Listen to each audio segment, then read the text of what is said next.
What is the password? Divination. That seems to be just the default D&D password for us now. Alright. That way everyone remembers. It's not hard to forget. He's canon. He's canon in this campaign, bro. I'm telling you. Technically. Who, Radford Thickets? No, fucking the fucking divination wizard that I cannot think of the name of.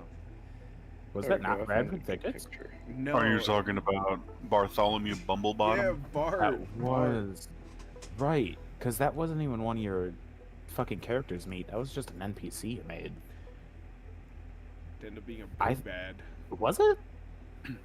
Yep. Oh, I could have sworn that was an actual character you made. No, I tried to what's it called? Non-lethally mind spike, yeah.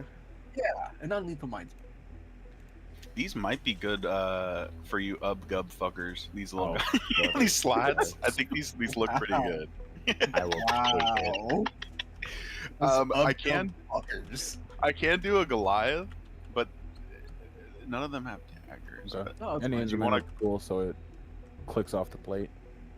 What about like an armadillo or something? Do they have just like an armadillo? Gub No, do they- roll up. Aw. Not on this pack. I'm just using the simple one right now, but Yeah. we can always switch them out later. But I say we can always find something. I'd be fine with like a fucking quarter. I feel like these are probably the closest to like what upgubs look like. Yeah. Not much else. I think at most I would be the blue slot. I'll take the red one then. All right, and then what else do we need? I'm gonna go with the small guy because I'm a small character. So. Oh, I think that's it. Yeah, because oh yeah, Pat, just letting you know, Cam will not be here this time. He let me know a little bit ago, like today, that he can't. So Something must have come up. yeah, he said some work thing came out. God, yeah, that happens. His company can be kind of fucky sometimes. All right, so just when you have your selected thing, separate it from this group of others. I'll just delete the rest. I have mine on my on my drawer piece thing. All right. I got mine pulled away from everything.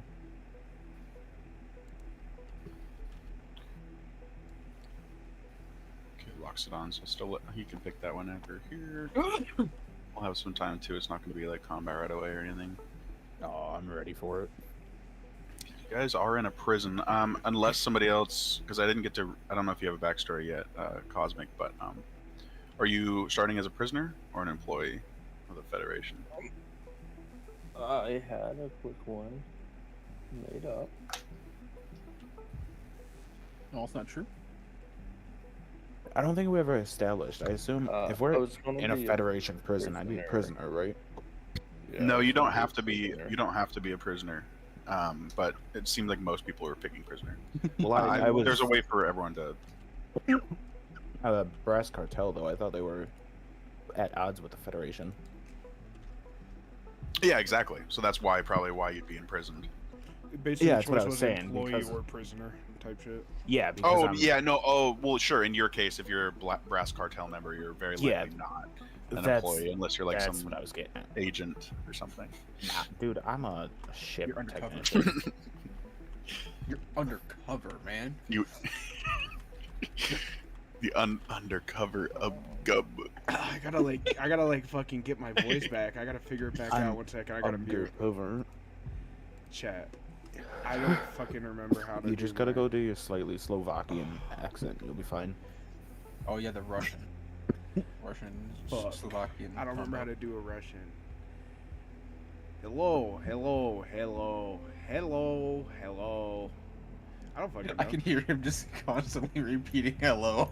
Yeah, I'm trying to. The chat gets a sneak peek. I know, but just hearing it from the other room and not from Discord is just hilarious. Meat. I had a question about your gravity mechanics. Hmm? Wouldn't a lack of gravity make ranged attacks better? Because you don't have gravity to worry about? Yeah, all that was up to change. That was kind of just like me trying to set it up initially. Fair. No, I was just reading over because I saw the gravity list and I'm already super fucking curious. All this is Because- subject to change. Yeah. But yeah, for now, it's kind of how it is. I mean, it would make sense, but for some other weapons, like I don't know if a bow or a sling would be as accurate if there's microgravity, or So, Um, the you know, I don't only reason something like a bow might not do well is because the string is also affected by the gravity. then The it won't low arch the gravity. same way. It Well, moves unless you, like- slower, etc. you have a different set of physics. You don't have the bow's physics. So when that bow is pulled back, you still have the tension of the bow and the string. So that's going to still propel that arrow forward.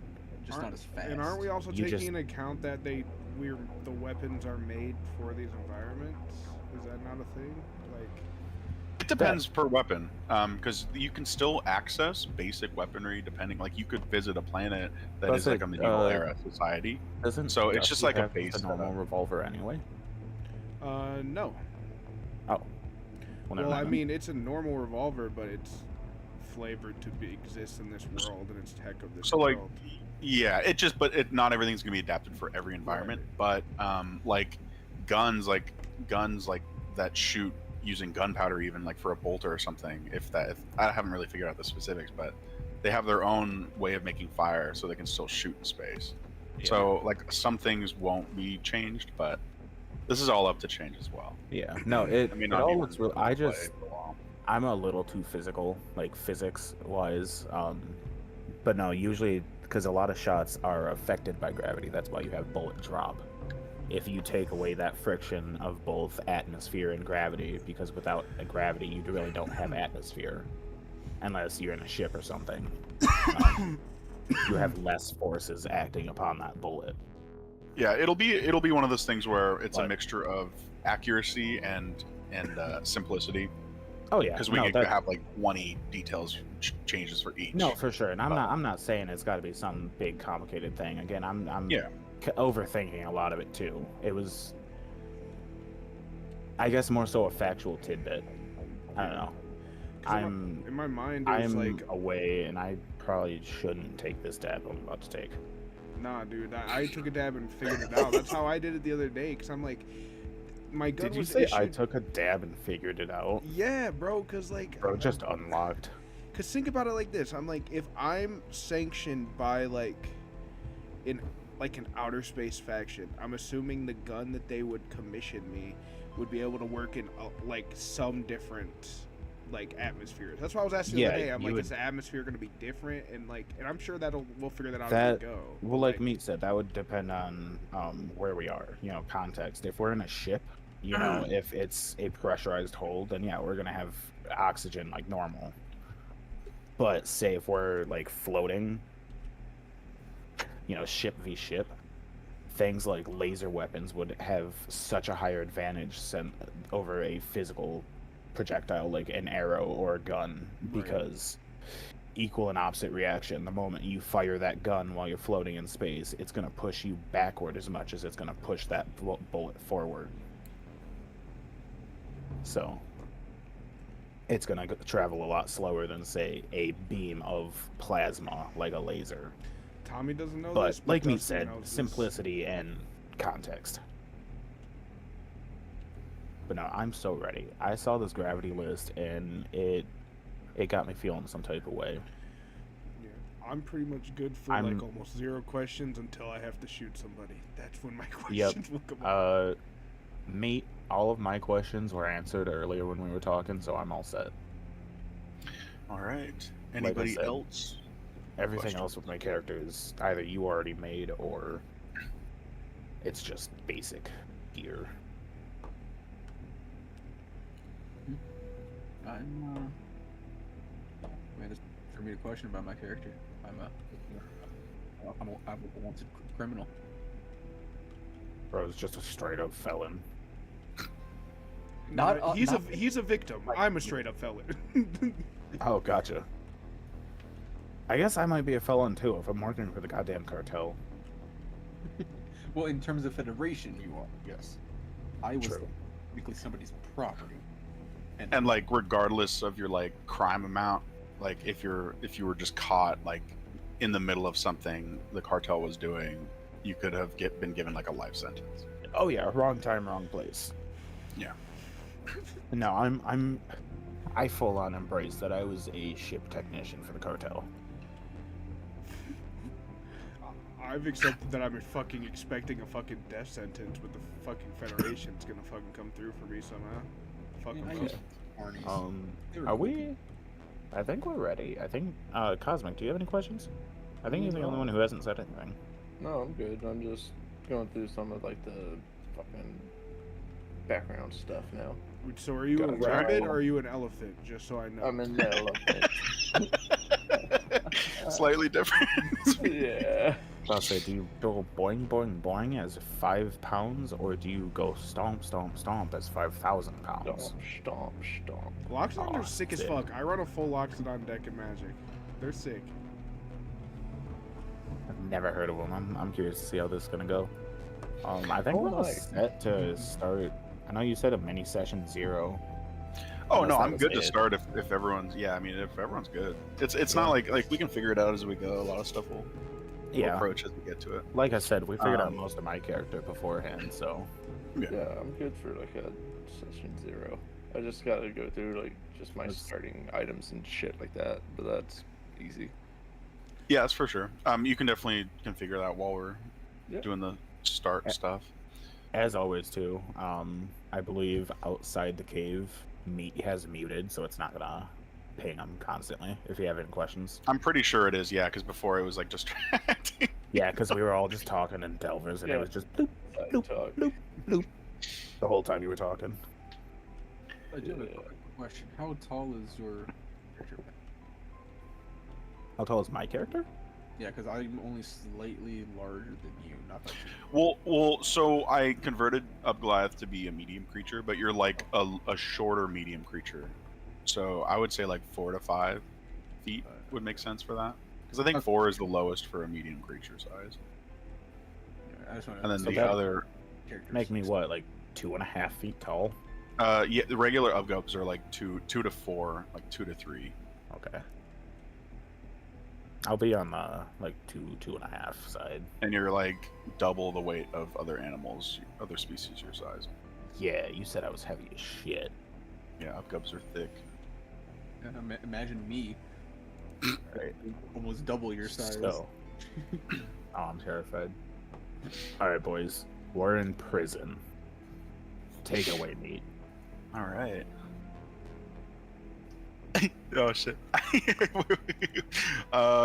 we go. Okay, cool. I didn't write an intro for the planet that we're on, but I'm looking back, so I have the info. So, currently, everybody is on the low-gravity ice planet called Vec Prime in the Flarn 57 star system. You are all currently imprisoned in a city called Gurza. The planet is on the edge of Federation territory and functions as a massive prison, research, and exploration center. It's funded by the Federation, who gives them ships to pursue uncharted planets. And first, we will start off. A red indicator blinks above the reinforced door of cell 17B. Concrete walls, iron seams, and a steel bench welded to the back. The surveillance orb on the ceiling track hums as it follows movement. 2 guards in gas masks open the door with a hydraulic hiss. You've been pulled for the Outer Systems Venture Program, Sector Blue.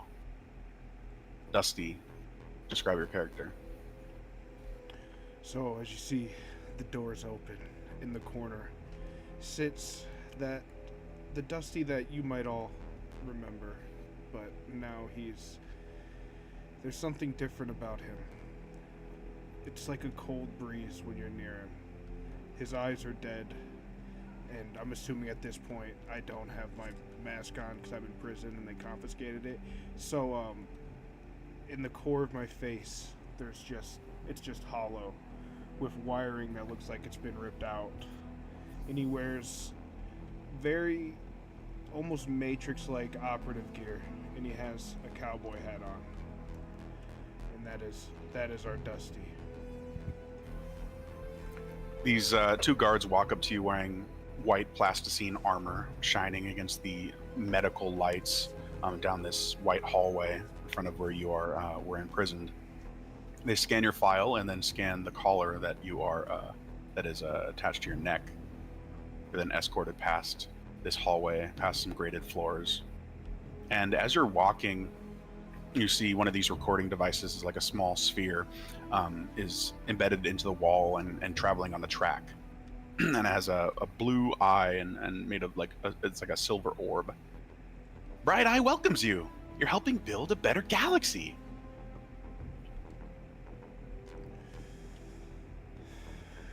Through, he just gives a eyes rolled sort of stare. I hope you're ready for the journey ahead. And you continue traveling along, and we'll go to the second character. Cell 4I is a thick glass chamber reinforced with metal framing, and How you doing, Grim? acid streaks are etched across the floor beneath the drain gate. 2 guards enter the antechamber, and both wear black gas masks and plasticized armor. The inner door unlocks with a warning beep, and they fix a heavy glass muzzle, locking it in place with metal bands onto this character. Sam, describe your character. Alright, so my character kind of was like about 4.5 feet, black eyes, and some male. The skin is, you can see that it's very scarred. It's pretty tough. It's it's like really dark white scales, and just notice that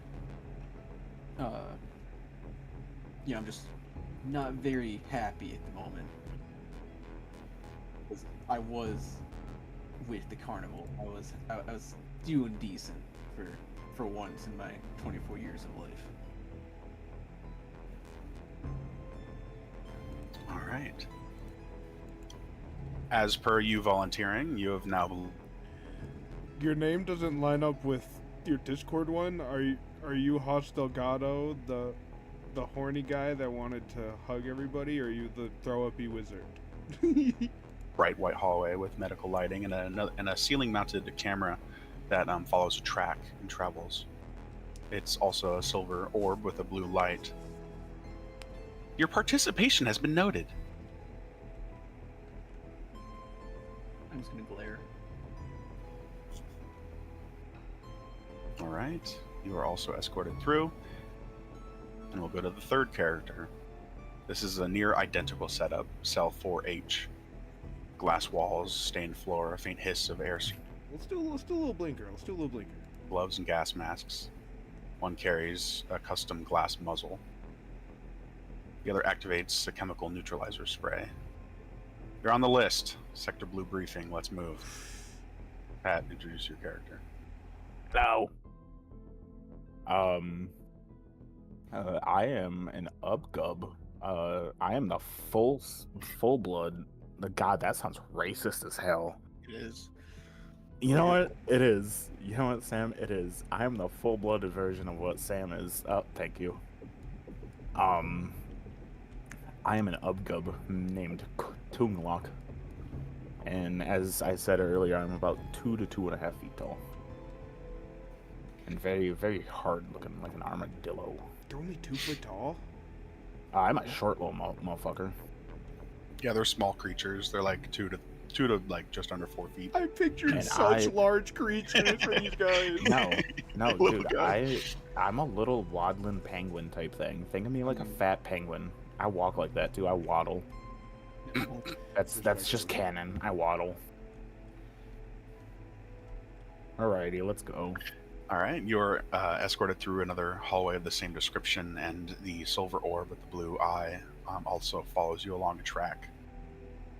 Bright Eye is recording your journey. Smile for the archives and for the Federation. I can't smile. All right, you are escorted along. And then for the last character, the door to cell 11D clicks open. Bare concrete, bolt secured bunk, flickering wall light. The guards arrive in pairs, mask Don't worry, I got you. holders. One scans your collar chip, the other unlocks the restraints. Congratulations, you've been selected for the expansion program. Head to Sector Blue. Describe your character, Cosmic. Well, shit, howdy there, folks. I'm just... Wasn't expecting that. Nice. I love it. Keep going. Oh, I'm ready for it. I was gonna say, I gotta do something. Well, howdy there, Bubba. I was working at home one day when I was a child and got picked up and sent to, I think they called it Whippler or something. I don't know, but fuck it. You don't care about this. Where am I going? What hallway am I walking down? You're heading down to Sector Blue for the expansion program, and this journey will be documented and monetized for morale campaigns. You're part of something historic. Historic. All right. I'm just turn and kind of march down where you pointed. All right. Everyone travels for about 30 minutes. Some take elevators and other devices that allow you to travel a lot faster through this large city. You're then brought down another set of hallways, and basically all you guys enter one at a time, now all ending up walking about equidistant from each other in a linear path, each escorted by 2 guards. In the order that I introduced you guys is the order that you guys are walking in, and you guys are now getting a look at each other, walking up to this large heavy metal door in this fairly wide plasticine white hallway. And you guys are also all wearing like blue shiny plasticine jumpsuits with your cell numbers written on them. I'm just going to note the 2 people that look somewhat familiar to me, and then the Loxodon, which is something I've never seen before, and just sort of give a watchful eye over the crew and wonder where we're being taken, honestly.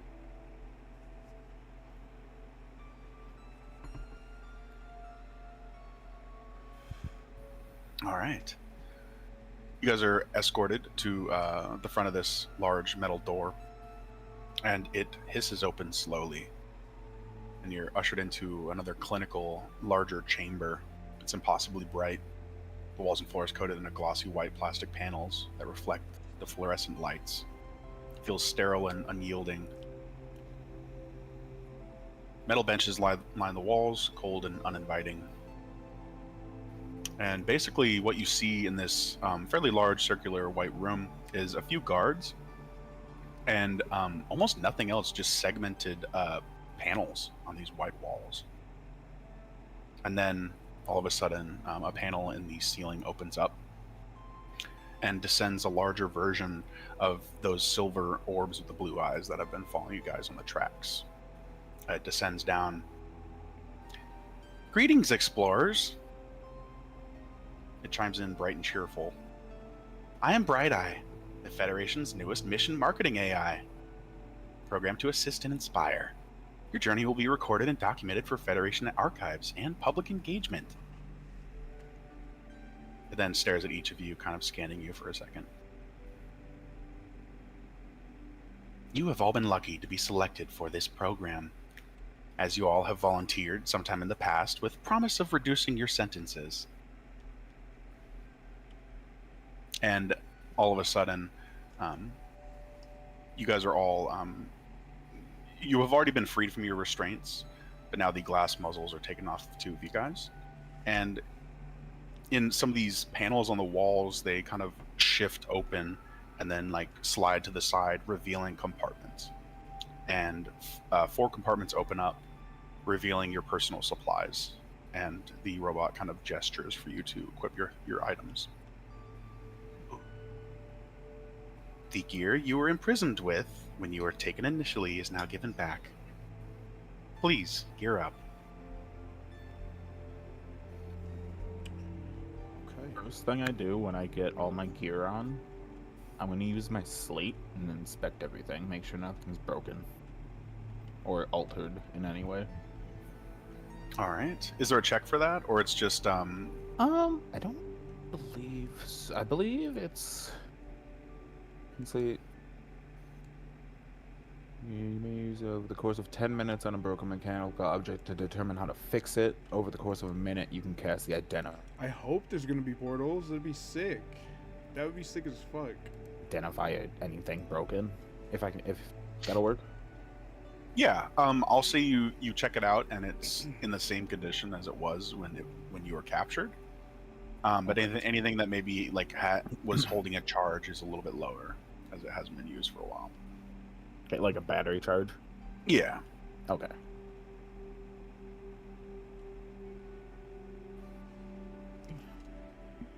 No. Please take a few moments to meet each other, for you will be journeying with each other for quite some time, if you do wish to reduce your sentences. And as well as these personal supplies being returned to you, we must say Federation protocol ensures you retain your original gear.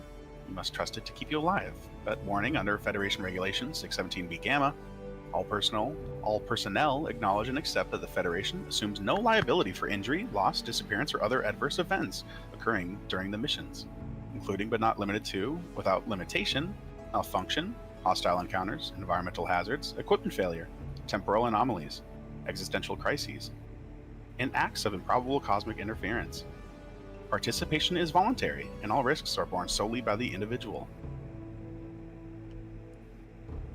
Gives me such Portal intro vibes.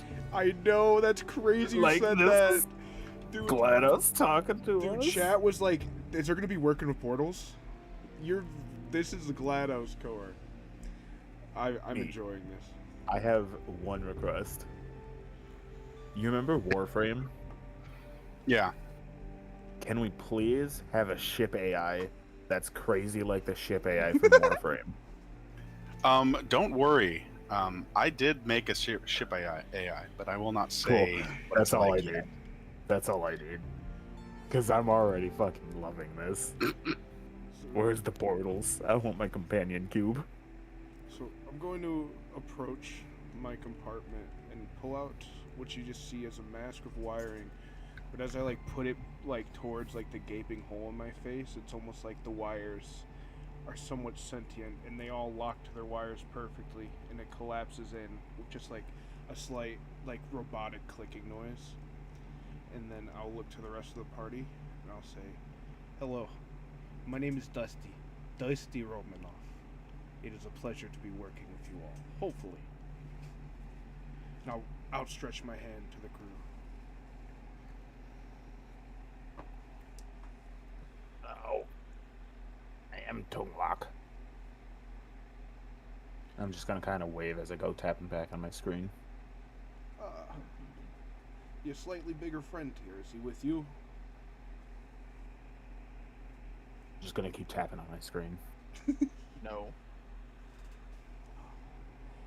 When you say bigger there, little one, you talking about me? I mean, it's like an iPad kid. Hit. By the way, they've ordered us. They have ordered us by size. I see a slightly smaller one, slightly bigger one, and then a very, very big one.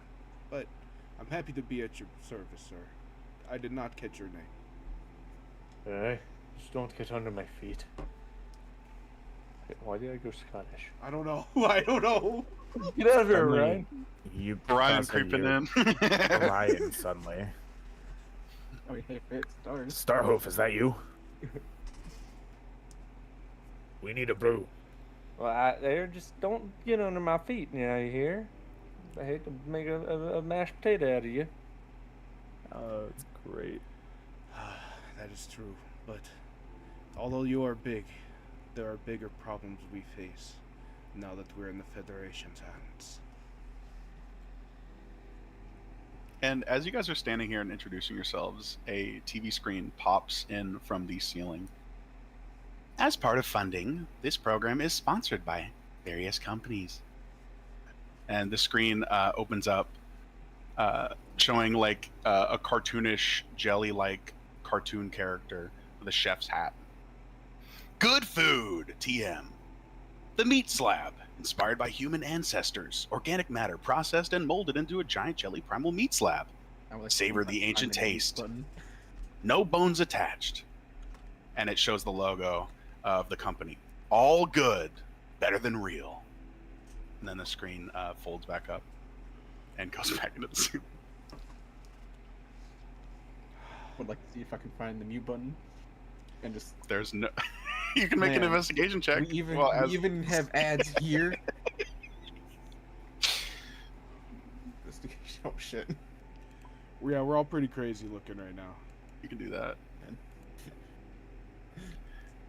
It's so dark. Yeah. It's just a screen. There's no buttons. You don't see any remotes either. Unfortunately. I think I wouldn't have ads. I've only been outside for maybe 5 years, I think. And I'm already tired of ads.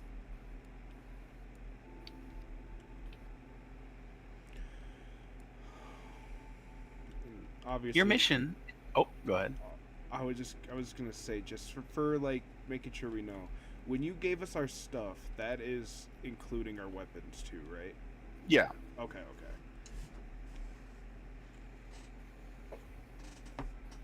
And Bright Eye, the AI in the middle of the room, talks again. Your mission is straightforward. You'll be transported to uncharted worlds, traveling thanks to our Wellspring ether wormhole technology. Once on the surface, you will deploy and escort a Renaissance AI unit to scan and catalog planetary data. This process requires patience.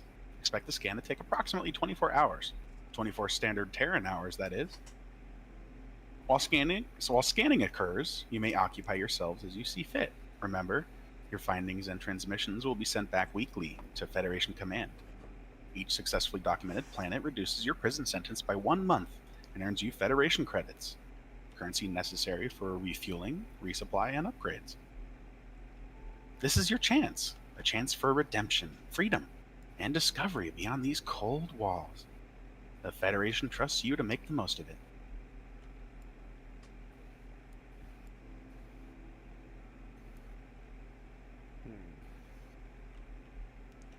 Oh, I only understood like half those words. I'm gonna be over here. You guys speak between yourselves. Dusty's not buying this shit. I look over to the other two that are still there. I'm gonna just say something along the lines of, I mean, I don't know what the fuck you guys are in here for, but I know what I'm in here for, and it's not like them to just trust people like us, especially giving us weapons. I don't know if they're expecting us to come back from whatever mission that they're sending us on. Why not?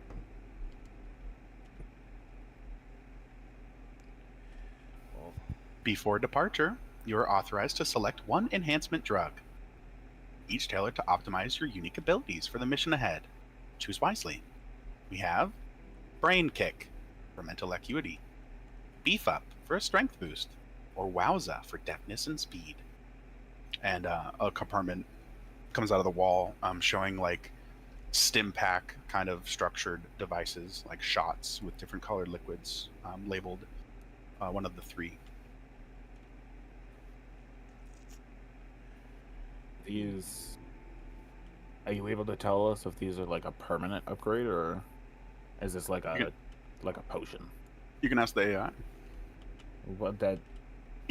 Hey AI, Or is that where gonna, oh, I wasn't sure if you, can you was tell your us if character this is a like a permanent thing, or? No, it wasn't. I was completely just asking you. These are performance drugs. They last for about 10 minutes. But be careful. You might get addicted. it's not, but it's very Outer Worlds coded. I've had enough to do with drugs. I don't want to deal with them anymore. I'll take his. I'm gonna grab the last one you mentioned, the one that had to do with speed. All right. I have not made these items yet, but I will send you a description of that. I will take a Item. strength booster. Beef up. Yes, a beef up. All right. What is Okay, I'll beef? just send all of them. I'll just send all the descriptions here. I smell like beef.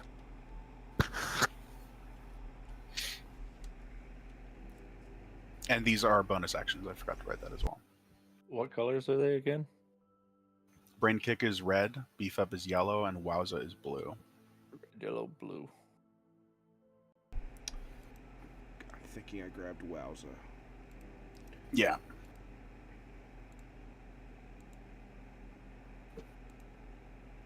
Green, yellow. Reminds me of blood. Don't like that. Blue. The plants take that.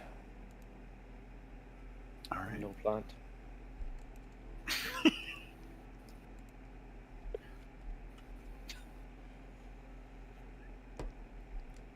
Oh, got what pranks crave.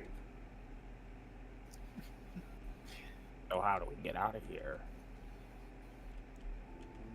And he said something about ship now? And as you say that, Excellent. on Not the ready opposite for it. side of the room, two panels open. Kind of steam rushes past them, and it opens up slowly on these two sliding doors. And you see another tunnel leading to a larger room. And even Don't from do here, that. you can see what looks to be the structure of some sort of space vessel. Proceed to Dock 6. Your vessel awaits. I'm gonna waddle my way over. I too am gonna walk over, and as I do, I'm gonna, because I had a random trinket I could have. Over, because I'm assuming we're in spacesuits with, like, the Federation logo on it, right? Like a little badge or something. Oh no, you're wearing your whatever Normal clothes? gear you had on. Yeah. Okay, sick. I'm going to put on my badge that shows the logo for the Order of the Second Dusk. All right. I will just be slightly faster at waddling than Pat. Get back here. Get back here. God damn it. Only because I'm twice your size. Get back here, quacker. As soon as I get to the ship, I'm immediately going to make my way towards the pilot seat. All right. First, so you guys walk up and you see this ship. It looks fairly run down. Lots of mixed matched color panels and welding marks. And you walk up to this basically a large dock bay with like a Star Wars force field showing space. Or sorry, not space. I'm fucking tripping. You guys are on a planet. I probably know we could be on the fucking Death Star. And so I'll say at this point, instead of that, retcon that. So you guys walk out and you now enter. You finally, for however long it's been, get to feel a different environment. You are entering the outer environment of this planet, being a very cold and low gravity planet. So you feel this rush of chill wind as you see this spaceship in front of you. And another AI voice patches in. Sounds like it's coming from the vessel. Designated vessel. Crater Maker. Class. Exploration ship. Hull integrity. Degraded but intact. Power source. Wellspring ether and electricity. Primary AI companion. Unit S4GE. Designated Sage. Function. Log mission progress.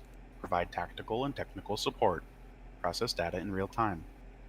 Warning. Ship systems are aged. Expect occasional malfunctions. Advice. Do not expect assistance. Self-preservation protocols highly recommended. Reminder. Federation liability coverage does not extend to loss of life or property. And basically on the bottom right of this ship, a stairway hatch starts to extend outward onto the ground. Welcome aboard the Crater Maker. The countdown to depart. Well, I know one, but I don't know if I can say it. Did Funny Voice say cradle or crater? Crater. Okay. I'm not seeing any women folk here. I'm not making any cradles with you men's. You'll see as the time comes. That might change. Space is a lonely place, my friend. I just let you stay over on your side of the ship. Speaking of which, oh yes. Oh, we got a ship. Fuck yeah. Well, if I see, obviously we have a pilot tiger on our plane. hands. I'm going to take a seat next to the first hubcub I see that went for the pilot ship. All right. We'll rewind real quick. Basically, so as you guys enter, you enter through this decompression chamber, like I forget the term, but like the airlock. Airlock? You come. This is basically the airlock, the entry and exit. So you guys will all come from here, and as you enter, you basically enter a storage room with lots of chests and such and shelves. Okay. Oh shit, there's a specimen. Did anyone else get hidden under the map? I think so. I think I'm right in this. Yep. There I am. Okay, cool. So you guys will basically start in this room here. Okay. And Yes. I don't know which lockdown you picked, but you can drag whichever. We are on a rocket ship and we are in outer space.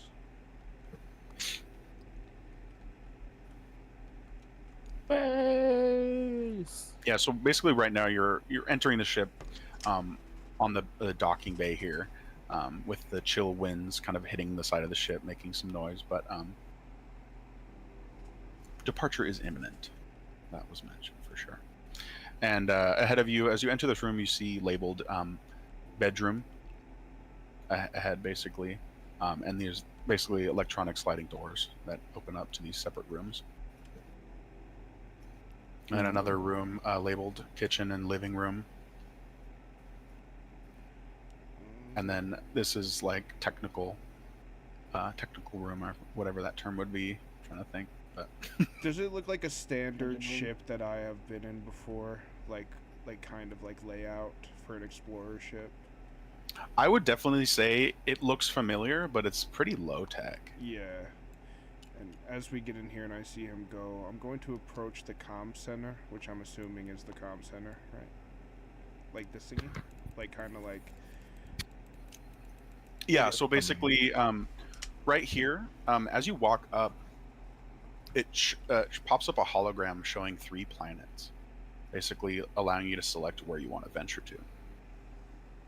And it has, if you click on each planet, it'll kind of describe the limited knowledge of what's there.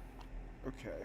And one more question about like the integrity of these ships. The AI, is it completely new to us, or have we seen this being laid out like over time? The AI that you were talking to in there, Yeah. in the Federation? Like, because we kind of get the idea that ships would have something like that. Sure, yeah. I'll say that's actually a good time to mention it. You notice on the ceilings there's the same tracks.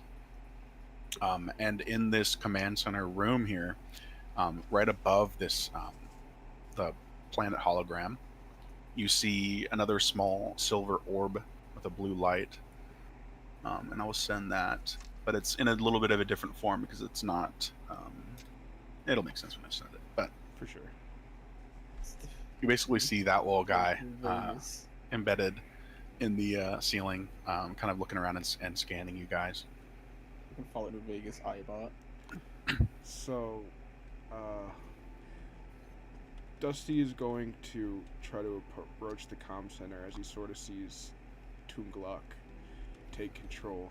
And I'm going to, from using what I know for maybe more advanced ships on a lower tech ship, so it may not work out, I'm going to try to access the AI and say something like, command communication override. This mission you speak of, artificial intelligence, what are they sending us to go do, and where?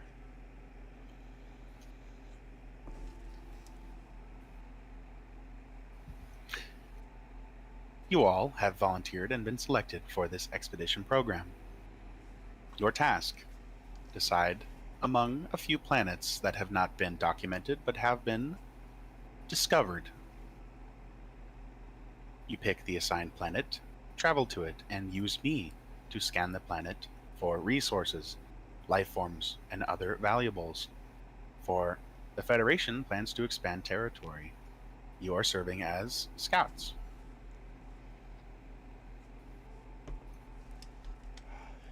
Interesting. Lads, gather round. This is a decision we must make together.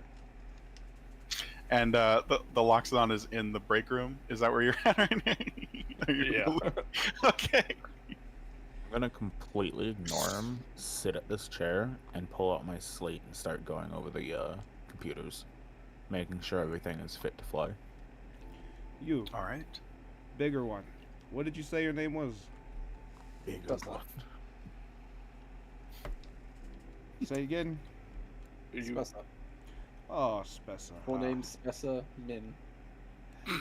You were in there Oh. for a while too. Let's try to figure this out together. I don't know how, like, because I'm assuming I know some of this. I'm gonna like swipe over the map to like pull up like a bigger grid of the planet or something. Like, Yeah, I'll say it's. So I will say you do make note that a lot of this technology seems newer than the rest of the ship. Kind of like someone doing a remodel, but only replacing the sink or the most vital things. Okay. So yeah, you're kind of able to manipulate the holograms and kind of swipe them around and click them, like poke into them for details. And as you're doing that, tongue lock. Everything looks to be coming back fine. There are warnings of outdated equipment, like that will expire in about a year, but everything seems to be livable. I've flown And, worse than a hotel. And there is also mentioned that the Wellspring ether is at 50% capacity. And that is mentioned at being located in the engine room in the back of the ship. But what's the light years per Wellspring unit on this bad boy? So it is not light years, but it is wormhole charges. So Gotcha. it's basically you use a quarter of your charges to wormhole travel to a destination. Gotcha. So you could travel twice with this battery currently. Okay. So we got at least a there and back at the moment. And as you kind of look at these planets, I'll give you the layout here. So I can probably just send it, to be honest. But I'll say it first. So you see the first planet, XR317. Biome, volcanic rock, lava fissures. Bio level, none. Gravity, high. Atmosphere, thin, toxic. Second planet, AQ22b. Biome, ocean, no land masses. Bio level, high. Gravity standard, and atmosphere dense, breathable. And lastly, NL405, biome, hills, temperate, fungal, lakes, rivers. Bio level, medium, gravity low, atmosphere high oxygen, breathable. As I read that one, you see with his cheekbones and eyes, or at least Spessa will, I sort of get like sort of a smirk over my face as you mentioned the last one. In my own mind, thinking more selfishly of my orders from the dusk and what I was here to originally do anyways. And I'm look over at Spessa and be like, I know you upgubs are pretty good with conditions, but how about you say let's go somewhere nice? And I sort of like zoom in on the last one you mentioned. You said the name was LTL. NL405. I'll send that one right here. And it also mentions, as you click onto that one and zoom in, it also mentions that there are Wellspring ether amounts recorded. Like they sensed that presence on the planet. He sort of Okay, thinks so to we get like a himself, basic resource layout of like it has Yeah. fuel.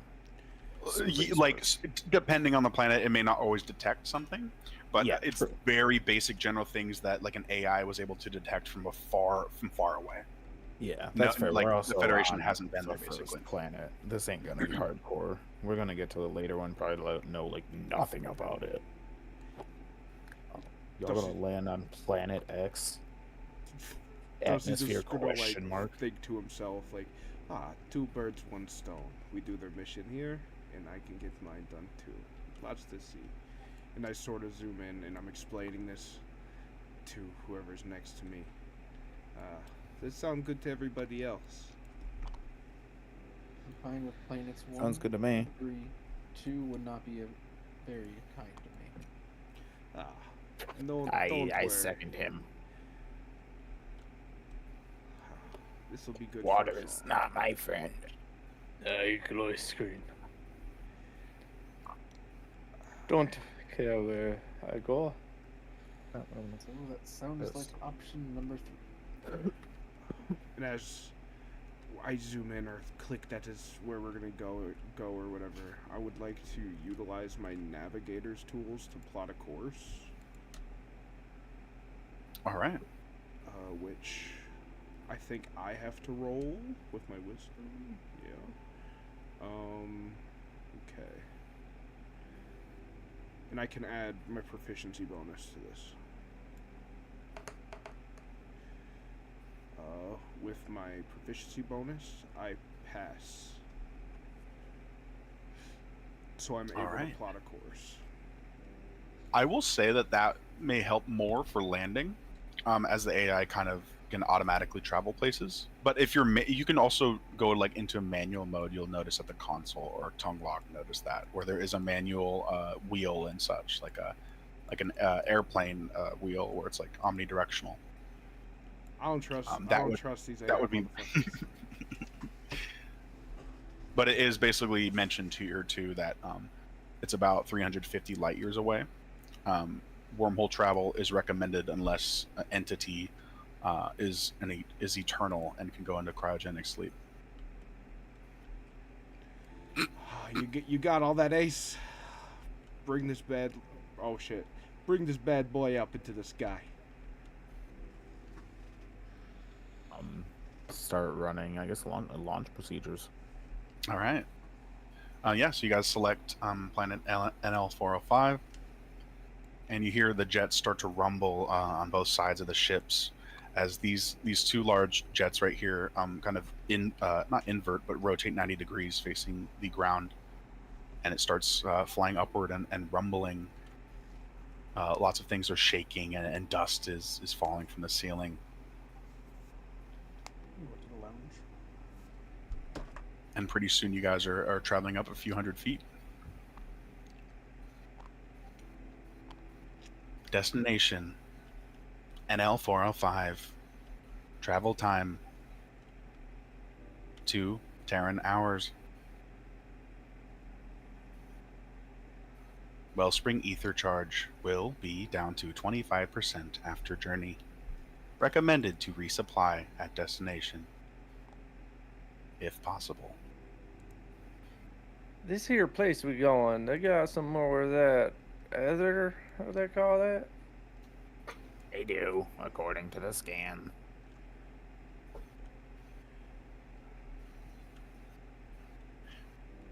And Specimen, as you are in this break room here, you get a good look of this room, and Goran, you would have also seen this, and you also would have seen another good food ad on one of these TVs. Basically, you see this like synthetic tiger rug, a strange glass device here, some sort of pottery. I don't know what that possibly could be, and then a nice couch.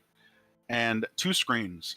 Basically, you see a screen with like a galactic channel with preloaded episodes of shows, and the other screen is constantly showing ads at a low volume.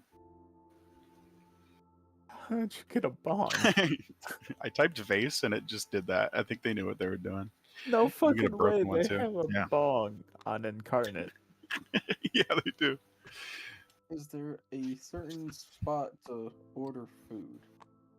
Yes, there is. Oh, that's crazy. As you're sitting at this table, you get a look at some of the devices over here. You see in the corner just a table, a fridge, a sink, a microwave, and a disposal unit that basically talks. And this is not about you, Ask, but I'm just basically describing the layout first.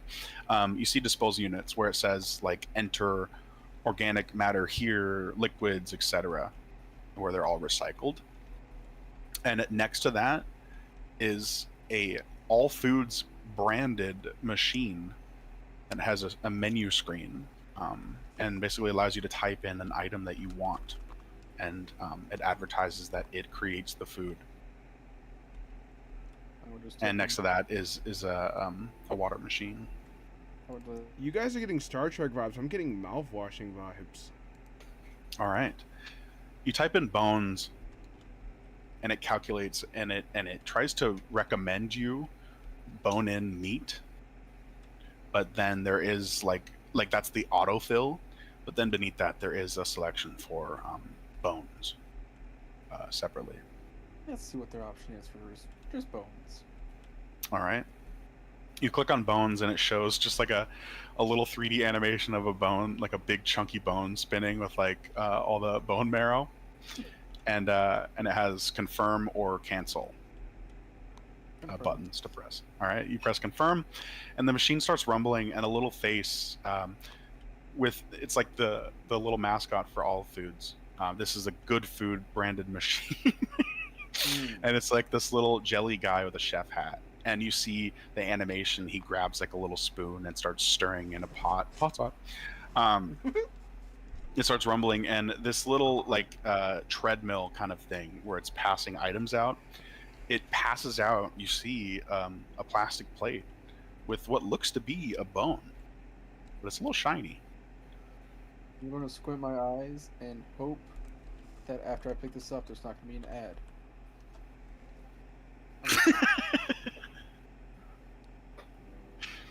You pick it up, and there is no ad right now, luckily. Good.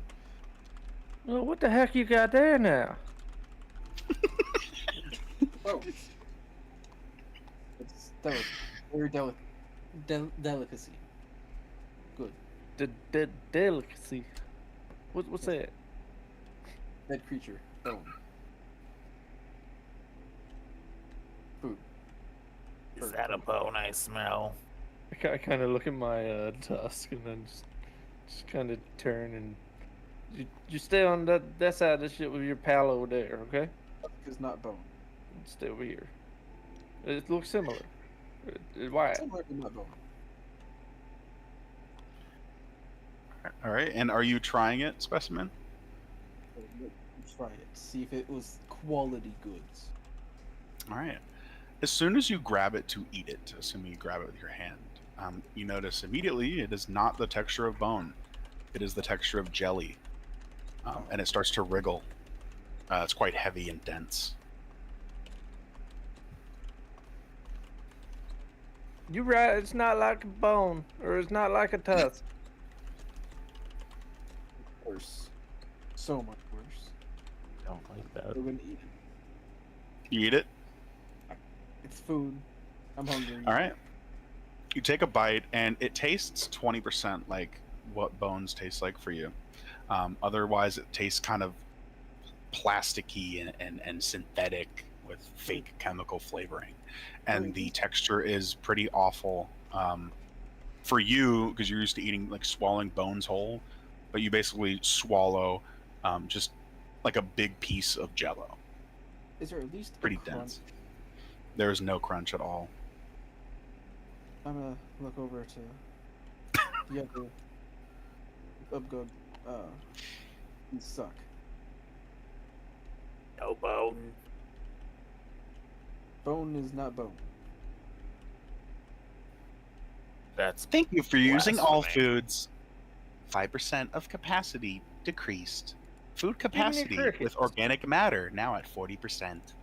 We should. If you find organic matter, you can enter it back into these disposal units, and we can generate more food. Thank you for using good food. I don't And then an know. ad pops up. Garden Bounty. Good food. A vibrant jelly salad made from processed organic greens and veggies. All the bounty, none of the crunch. All good. Better than real. This is so dystopian. This is something you'd see on a ship in Wall-E. I'm away from the ads. Nope. I refuse. I would like to attempt something. Yeah. Okay. So, you characters didn't know this, but so my guy can have like an item of his own doing, right? So I said I mentioned the badge. So Dusty sort of goes back on his own into the room where he knows he's alone. Well, he thinks he's alone because he doesn't know how this AI works. And the badge is sort of like outlaw style with an amber sun in the middle. And under, it says like dusk above it. And in between the O, he's going to press a little button. And this is sort of like a sending stone. And he's going to say, "It is Operative Romanov. I've currently been released from prison, and I'm on a ship to a mission I don't know where.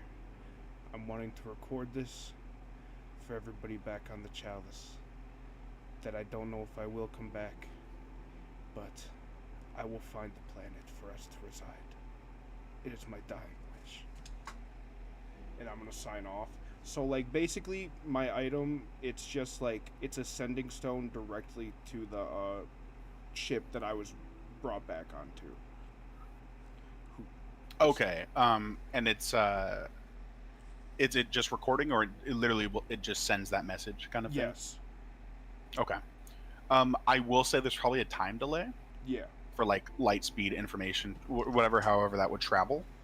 Do you know where your ship, or where that is located at, or where it might be located at?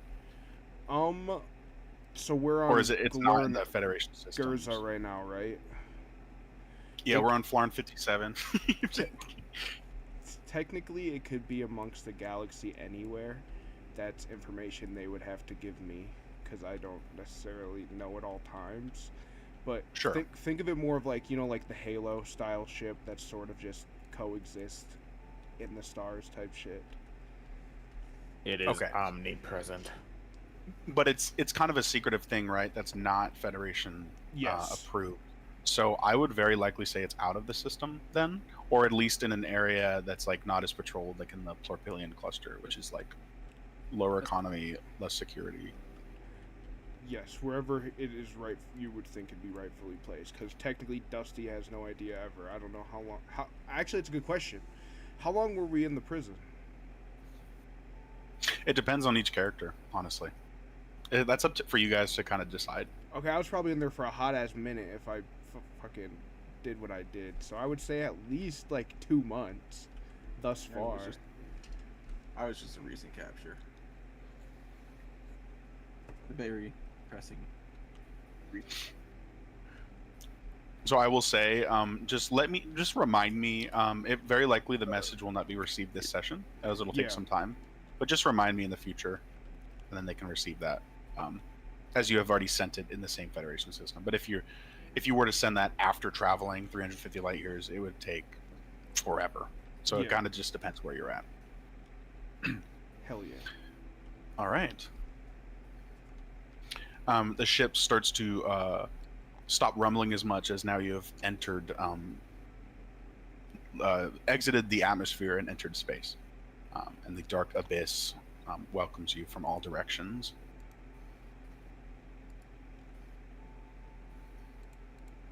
Mate, these fucking star system names are killing me. Jelkon Schlur. It's the joke. Bro. Don't you be bad mouthing Joe Kunschler. Howdy Bro. there, little one.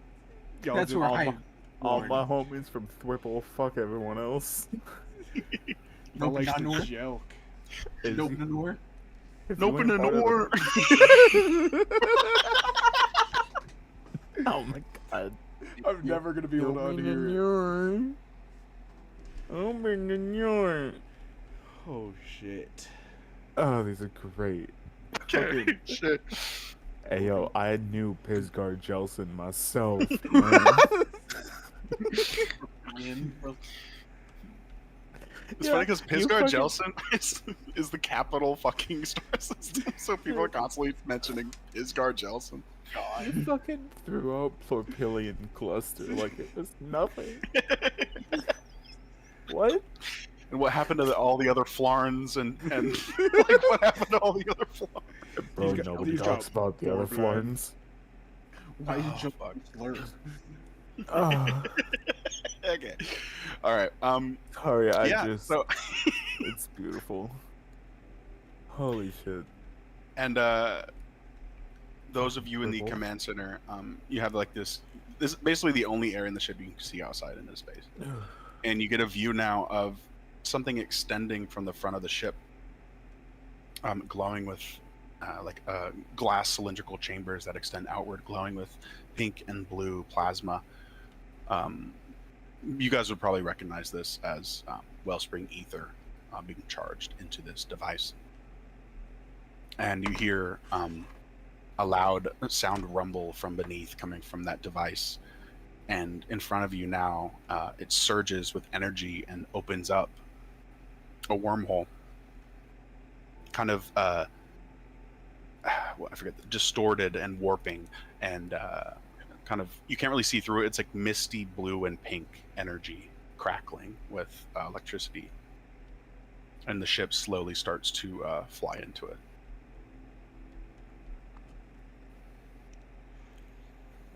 You have to, ship AI, do we have to buckle up or something? You may want to sit down.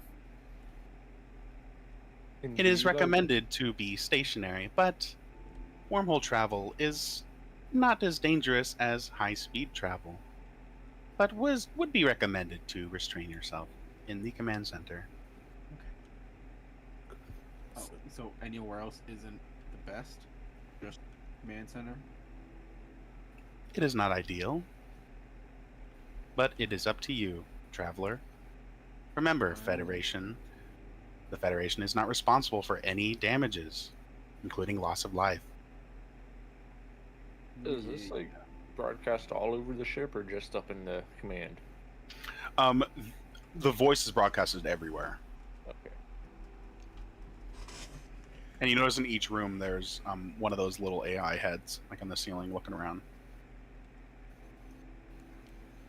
Well, little one, she said sit down, so I already claimed this. I scratched my name in here in the wall earlier. You see it's right over here, right up under the paneling and the ceiling. You see that? It says Guran is my name. That's what they call me. This dude just said. I'm gonna note that his name is Garan because I feel like I have not catched it before now. Well, take any bed you want. Hopefully the ship doesn't crash before we even get a chance to do our first mission. As he says that, can I just throttle it right into the wormhole? Yeah. So as Just you attempt to wanna do grab that, there a warning flashes, basically saying, "Are you sure you want to enter manual mode?" No, because I really don't want to crash us the moment we Like come up mid off the wormhole, ship. just like fucking. Right into an asteroid. Alright. I session just done. wanted to hit the gas a little bit and make them. It's up to you. You can do what you want, but Which pretty good. all right. I'm Yeah, more you, so a mechanic than a pilot. You slowly shift into this wormhole, and Are you talking about Daisuke? crackling and pulsing pink and blue plasma surrounding all of you. Well, not all of you, but surrounding the exterior. And an intense heat overcomes all of you. It gets extremely hot, even in this.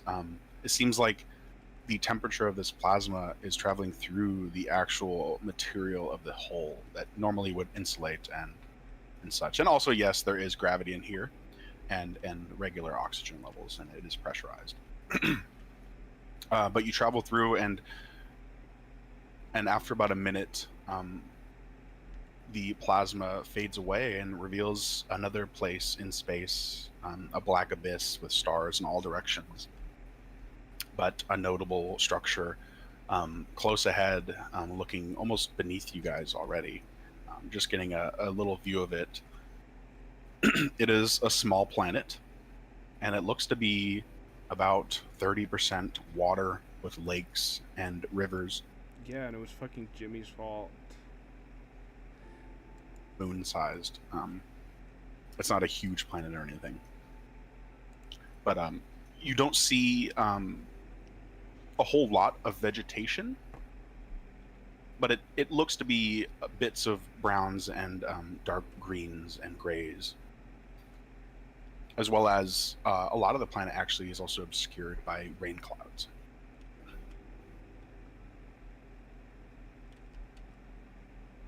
Interesting. Is there anywhere clear at the moment? Make an investigation check operating the computer. Alrighty. Dirty 20. As you are searching for a landing spot, you get an alert on the computer. Distress signal. And it has a location, like a... Fuck, I forget. I literally forget the most basic term for that. Like coordinate. It says distress signal, and it gives the coordinates. And it says that the distress signal has been going on for a year and 32 days. Terran days, that shit. is. I think they might be dead. Does this ship have surface scanners? You look through the ship, and basically a function you see is kind of functions like I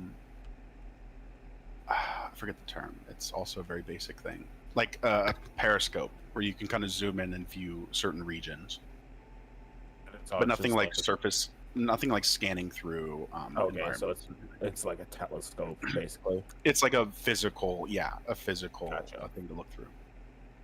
All right. Also, like, can be zoomed in and enhanced with AI. Like the lower resolution will enhance itself, so it may not actually be what it looks like, but it kind of gives a gist. Okay. That won't really help us see past the clouds at all. And is there with that dirty 20? Did you say, was there any clearings at all in the storms? Or is this Yeah. a wide thing? Yeah, so there are patches of areas without cloud coverage. So there are areas that look to be out of storms that you could land in. And there is one near the distress signal. It basically, when it shows this distress signal, it shows up a small version, like a small version of the planet. And it shows where the beacon is coming from. Okay. And you can kind of... Oh, go ahead. I'm going to head towards the nearest clearing through the clouds. Or the clearing through the clouds nearest to the signal. All right. You start to descend, and you're doing this manually? No, Right. the AI is going to do it. Okay, you're okay. No, it's I'm just checking. So you're kind of you can probably after we launch again, we'll do some manual shit. What you can do is basically like a simulation thing where you can kind of select. You can like use a cursor and select like the elevation where you want the ship to travel to next. So you basically would like click that clearing in the clouds to descend down to. That's what I'm gonna do.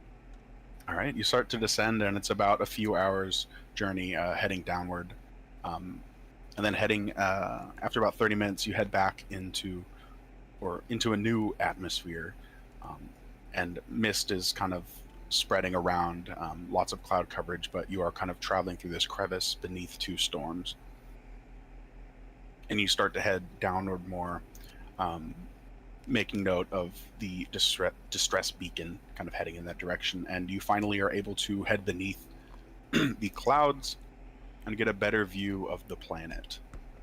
And the planet looks to be lots of plains, rolling hills, rivers and lakes, as well as strange columns. I don't know how else to describe them other than like a very basic rounded phallic shape, like a prototach site. That's basically what you're seeing, like massive rounded columns. I don't know if your characters would know that, but that's what you would see, like what you know that means, but that's what you see. A lot of these towering structures.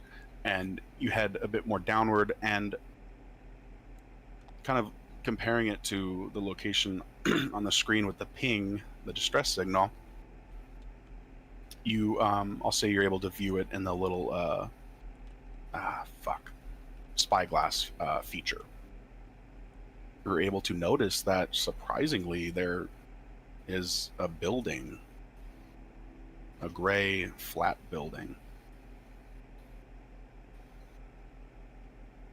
Okay. I assume the ship has some sort of like PA system. Where you can like communicate throughout the ship. Yeah. Yeah. Okay. I'm gonna activate that, and there's a building not far. Distress signal isn't far either. And everyone's in the room next to you, and you enter and you go into the PA, and the speakers ring over in all the rooms. Hey Ace, we're right fucking here. Oh, to be honest, I thought y'all were still in the seat or in the. I imagine you're just like Thanks. hunched in, staring at this computer, not noticing that everybody's entered. And like, Nope, I am. That's exactly what's going on. I'm the iPad kid. Well, Okay, shit baby. there, man. Well, and he's not exactly tall enough to see everybody anyway. That's Sitting at the computer. just like standing on the chair, operating the computer. I am too, because I'm only 2 feet fucking tall. What is your What's up? you two, Doctor and Al, are the dub clubs, right? Yeah. Yes. Okay. So Pat I- is a pure UbGub, the 2nd image I sent next to Full-blood. them. But yeah, full blood specimen is like a hybrid. I won't say the details of what he's mixed with, but he's No, definitely that's mixed with fine. something. You don't have to, yeah. He looks more like traditional humanoid, like with his facial structure. He doesn't like have the little beak, and he's a bit taller. So he's that like top I'm more, one there. I'm more scalingly. Yeah. Super There's mutant, eight. bro. From Fallout.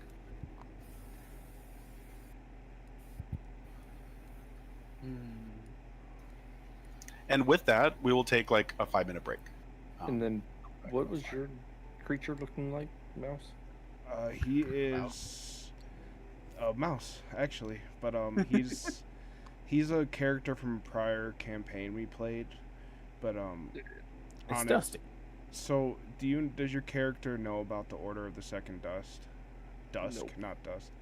Okay, so basically, I'm a part of a faction that allowed me to be here in the Yeah, galaxy. you don't have to tell me any of that. That's cool. I'll fucking recruit you. We need people like you. My character, I'm just a simple laborer with forced indentured servitude. Damn. Tried to lead the revolution, failed, got thrown in prison. I'll send you a picture of what I look like. I am, I'm just somebody's property that didn't like being somebody's property, so I left. And they This is- found me too. This is what you see when you look at me, Cosmic.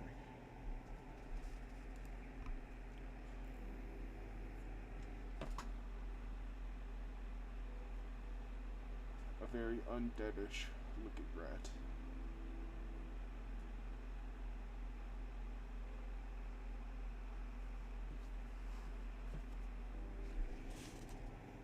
Someone's having a fire. It smells good. Don't let me down, co-pilot. I need a good picture.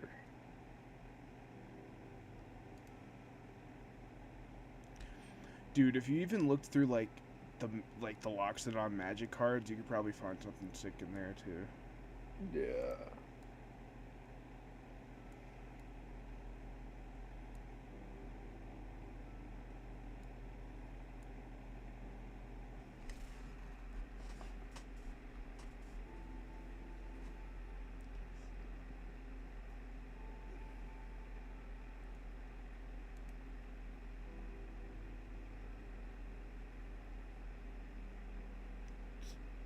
so, chat.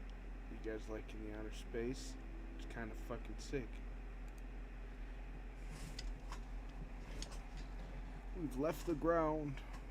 I think right now I'll be happy as long as I don't go back to the gel controller system. It was not a very good system for me.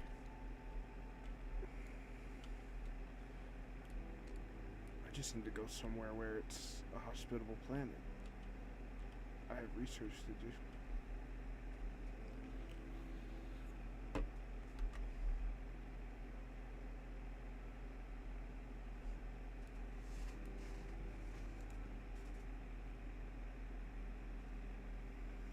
The Gel constellation, yes.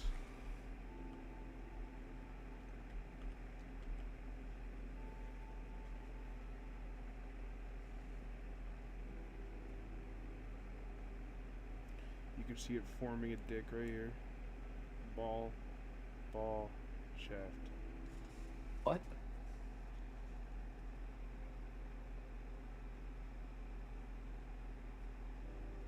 Run, don't take kindly. All right, I'm back. Pink eye. We're just minding the stars is all. He gets back, that's the first thing he hears. I was just looking for constellations near Gel Consular, and it looks like there's a dick right there.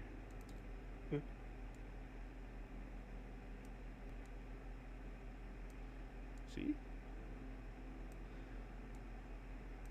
It's perfect. I've got to go find my picture now. I've got to scroll. Was it No. Futurama where there was the dick ship? I'm trying to remember which one that was. That was Borderlands 3. I'm dumb as fuck. Bro found the Gelconic shaft!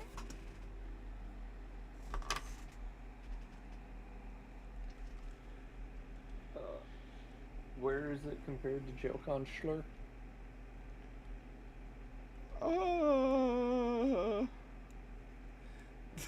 That's a good question. I don't know. About a tunnel away. Wormhole away, not tunnel. Oh, you're talking about this planet. Right? Is that what you're asking? I'm assuming he's asking. Oh, I could be looking at this map over here. Yeah. He said he saw. Oh, there's the dick. Oh, yeah. Okay, I I was wasn't sure if looking you at asked about the image dick or the in planet. in my Discord, like in the fucking Word document. Like, I don't see it. I see it. It does look like it. Goddamn. I'm thinking.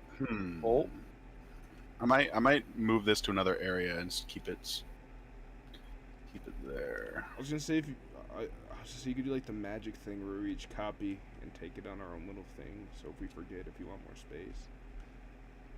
I think it's fine because I can always make the gravity sheet smaller or put it somewhere else too on one of your guys' tables. Yeah.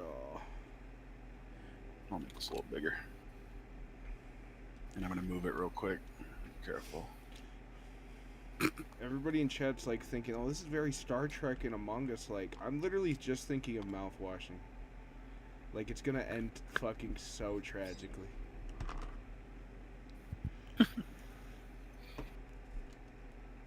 Alright, yeah, we'll take this over here.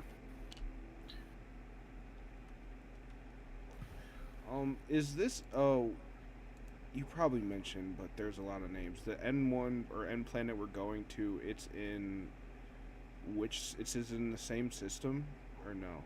Which? So that's the fun part about this is the map here is just the Federation systems, their Yeah. primary systems. You are not near this map at all. So you're like in basically uncharted space. Oh, okay. Okay. This is all like the local Federation controlled systems. All these planets that you're traveling to are undocumented, but basically like discovered and like given base analysis, but haven't been like ventured to. Damn. No, they're there.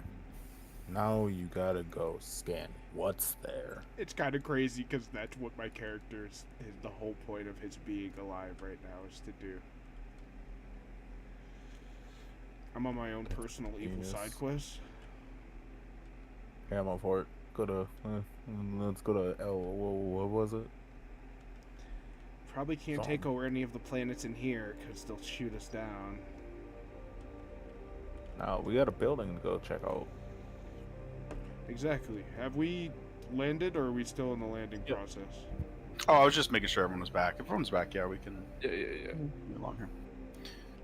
All right, yeah. So, I'll say at this point, you are now descending, and you are now advised. Please take a seat in the control center, command center. And every time I mess up, that actually does happen, and it's flavored as the robot malfunctioning on this old ship. I love it. Where's my character go? Oh, he's inside. Oh fuck. Take a seat in command center. Chat, my character's actually lawful evil. I have to be evil. Awfully. I'm pretty sure we all are.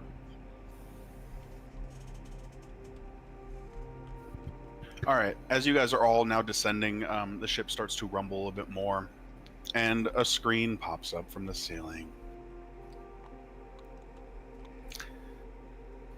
You get a visual of a moon-sized space cruise ship gliding past stars, and then showing scenes of what is described next. This Terran week, the Nopenanor system hosts the Velvet Carnival's Pirate Odyssey. Gamble at the pirate taverns, hunt island treasures, and witness thrilling pirate ship battle reenactments, featuring genuine primitive barrel-aged rum for that authentic bite. And it cuts to a pirate crew, like holograms swinging cutlasses and drinking. Meanwhile, in the Thwipple system, step inside the Arctic Haven Lodge. Cozy log cabins, steaming hot springs, and ice rinks among the stars.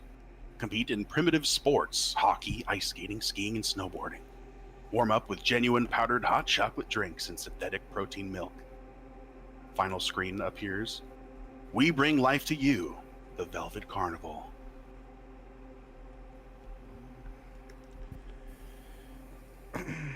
As that plays after, because while you were gone, we were talking in character, and Spessa over here said they didn't want to go back. I want to look over and see how he reacts to seeing that. Spessa, how are you reacting to that? I don't like ads, nor that. I don't go there. It's not fun. I'm taking note of his uncomfortableness. All right. You're descending now. What's wrong with that there planet? I mean, he's asking the good questions. Why you know I want to go back? You ever wonder why I got these scars? No, but that reminds me of a movie I've seen. And all that stuff would, like all common media of all ages, would be present sometime. So you may have been able to, like, rent like a streaming service to watch whatever. That's crazy. Bart is in the same canon as Netflix. That's great. Okay. You know. So yeah, I've got all these scars from over there. Who did this to little friend? Well, They're Ugg bugs. They're like roly-poly guys. it's 10. They decided it was time for confinement. This is not a good carnival. Think American Horror Story. Poked and prodded. You show. I end. So you're just a carny. That's what you are. I mean, after 12 years, I managed to escape. What kind of things did they do to you over there? With the poking and prodding and such. Well, when I reached 15, you see Tong over there? Tunglock? I used to look like him until I reached 15. They injected me with something, and now I look like this. You have a very familiar face to others. Do you know what it is they injected you with? No, all I know is that it felt like my bones were breaking and reshaping at the same time with all my muscles. Until I passed out, at least. Bone crunch. Make a nice sound. Yeah, it's not a good grinding feeling, though. Like, inside your body. Like, the crunch, yeah, that's a pretty good feeling. I wouldn't know. Crunch satisfied though. Yeah. I wouldn't recommend. But, yeah, so it's just like... When I turned 18, they allowed me outside under, very strict supervision. But after that, it's just... about 20-ish years old, I finally saw the carnival, happening, and then after another 2 years, when they call themselves our caretakers, I don't know if they were actually cared about or how we were, but whatever. It's only a few hundred of us. But yeah, just like around when I was 22, I got onto a certain ship that the carnies used to load up everything before they left. Somehow I got there. They detected me when I, wanted to change the clothes, but they saw my my scars and they took pity on me. At least that's what it sounds like. I was with the carnies for a good 2 years, but I kind of slipped up. I was wearing a pretty deep hood, and then it flipped over when we were on another planet, and I guess I was still wanted for those people, and yeah, they just decided to capture me. The carnivals couldn't help me out on this one. So, I've been around people of your type before. We got thrown across the ship. Fuck! Everyone take your fingers off if you can. Hit a little bit of turbulence. It went under. There I am. Who fly metal boat? Who's flying the bread Alright, loaf? it's good. I'm not flipping the table. I'm not flipping the table. Don't flip the table. This is a good map. Meat makes all of his maps homemade. They're sick. Just I like a guess- sourdough. I guess me and Mouse change seats. I forgot Well, what fire, I forgot what let me think of what I was thinking of before we got turbulent. Oh yes. I've seen people like yours before. I understand you're from a place where you could withstand. Have you even been back since you've been captured? No, it's only been 4 years. Do you think you can even withstand that environment anymore now that I look him up and down, I'm just like different. How I could say. I mean, I still have acid. I think that's fine. Though I do remember one thing that's pretty important. They tried to control my mind by implanting me with something. I'm pretty sure it affects my mind somehow. Though I feel like I'm able to look at my surroundings better. I feel pretty wise, but everything else, it's I'm pretty low in the other areas there. They wanted it as a to prevent risk from leaving, except after I had this mutation, it kind of just stopped working on me. They didn't realize.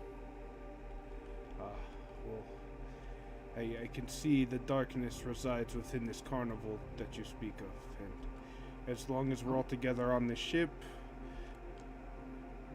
we must be comrades, and you will not be in their grasps again.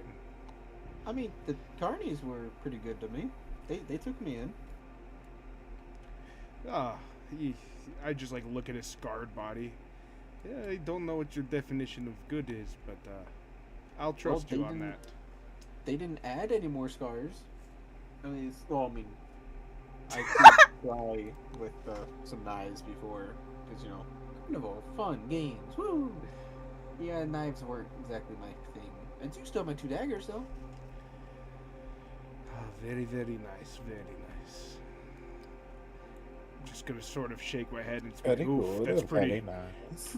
pretty dark things coming from this man. I'm just gonna giggle it off. Guys, they'd be so mad if I flipped the table, and I don't think I can handle that. Goal.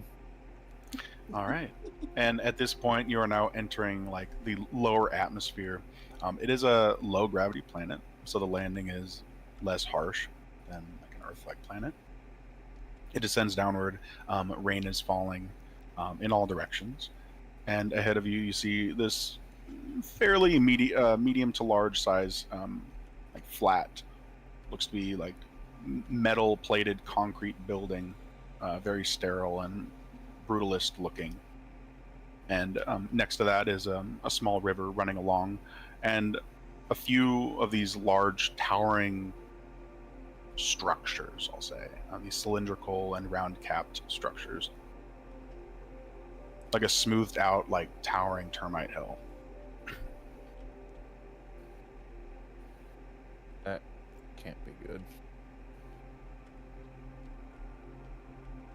If you know prototaxites, like Listen, I literally would, but he doesn't have the autosave thing on, so it'd have to go all the way back before the maps to fix it. That's the only thing.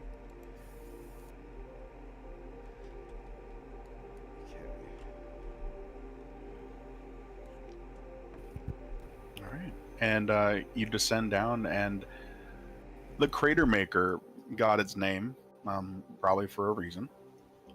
Even though it's low gravity, as soon as the landing gear is I thought you were a nice and sweet witch, and you were afraid to kill, and all these things, and now you want me to sabotage. right hole, the tip of the ship, like basically impacting right where Specimen is, and it sends him flying. Make make a dexterity saving throw, and also Dusty.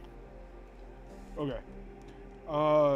Is it, you said, sorry, I accidentally had fucking deafened there. Is Damn. this something I can see, by the way? Technically, yeah, but it's basically just physics of you sitting in this chair. I mean, yeah, shit. I guess you're buckled in, so there's not a whole lot, but you make the checks, the saves either way. For sure. I'm not going to roll advantage on that, because it's usually I get dex checks. It's stuff that I could see, but that doesn't count if it's physics. Yeah, technically I have advantage on anything unless I'm or any dex unless I'm incapacitated. But Wait, yeah, was I that a got dex nat saving 20, throw? Or a dex Dex check? save, yeah. Oh, oopsie. Yeah, I got a nat 20 anyway. I got a 9. All right. Dusty, you're kind of knocked back in your chair, and you slam your head on like the small sliver of metal on the side, and you take 1 bludgeoning damage. Specimen, you hurtle down, trying to enter what you could have done before you became an other hybrid variant, trying to curl up, but you do avoid any damage.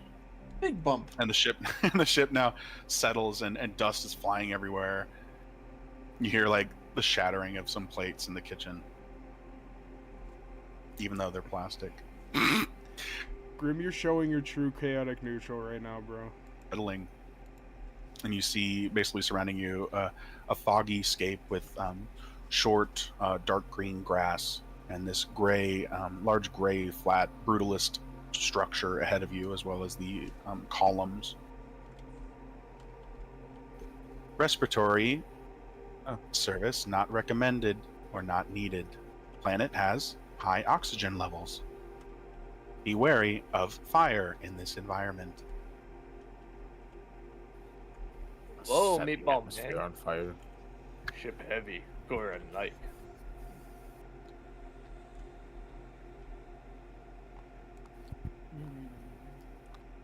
Do I want to go to surface? I feel like I want to go to surface.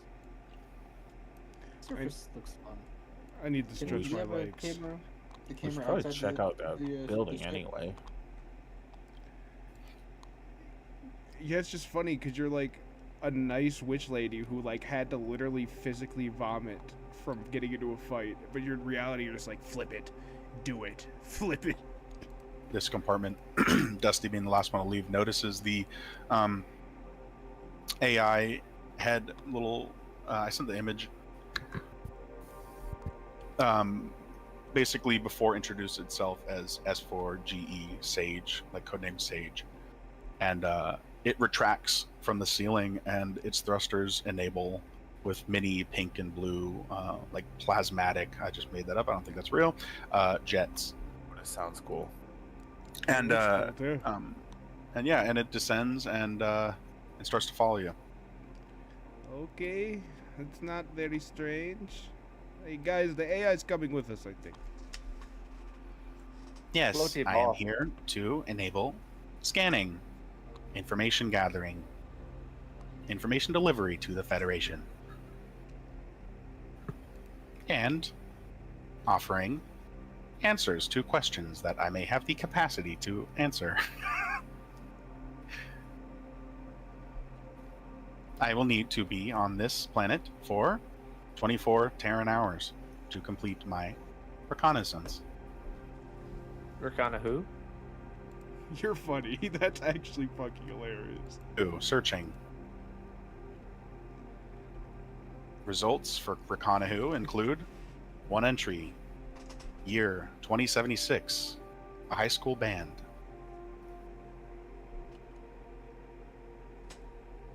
Is that the Rakanahu you are requesting? I'm done talking to that thing. I don't It's time trust to it. go. Yeah, let's get the fuck out of here. Alright. Are you talking about Rattata?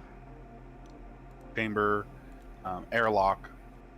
Basically, you descend into this chamber, and it's beneath. It's like the next floor is this little chamber.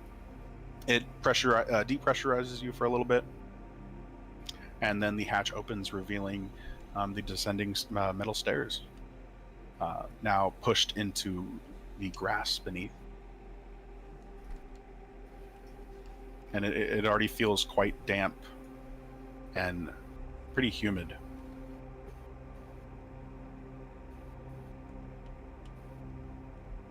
Out into the wilds we go, boys. That we go. After everyone else comes out, I'm going to cast alarm on the entrance to the ship. Alright. And that will send me a mental alarm if I'm within a mile of the door. If something like passes it, basically. Yeah. Is it like Whenever a creature touches or enters the warded area, Will one of you get high with me, please? One of you?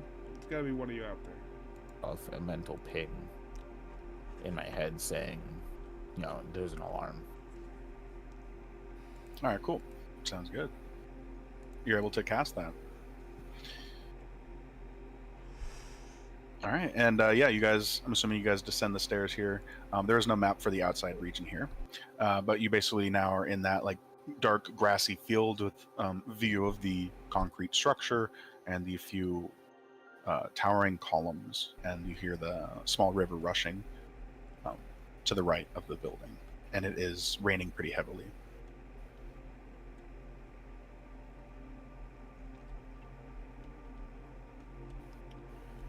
Well, Okay. I say we head towards that building, check it out. Of course. There could always be something in there. I mean, there's gotta be. There's a reason why. Does it look when we look at it, you said it was like brutalistic, which I can picture perfectly. Does it look like sort of abandoned? Like maybe grown over or something? Yeah, make a perception check. It'll be pretty low. Well, I don't think it's that low. I'll say, are you guys walking up to it, or are you? Because then we can kind of fast forward, and then the details will be pretty easy to notice. But I'll say from here, it does look a little bit overgrown, but there's not a wide variety of plant life. It seems. It just looks like some form of grass and possibly these large structures. There's not like vines or anything like that that could do that. Okay. And like, As we're like walking towards it, like just away from, I guess, the mission itself, I'm just like sort of noting in my little notepad, like, if, like you said, it's humid, like there's a source of rain, like if there's green earth type shit, you know, like just little details about the planet I'm noticing. Sure. All right. And you walk up closer, and now you're about, I'll say about 30 feet away. You notice that the door is very, very... Have fun, Grim, and I will see you next Friday for the other thing. Peace. It's a, like, large, circular, fallout structure door. Not like a safe with a big gear, but a very large door that's slightly creaked open.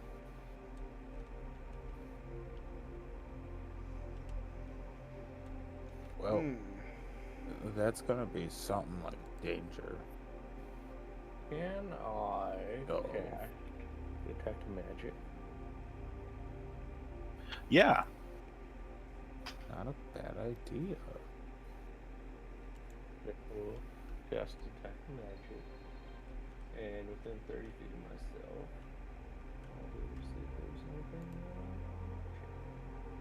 And how long does that last? Duration, concentration up to 10 minutes. All right. Cool.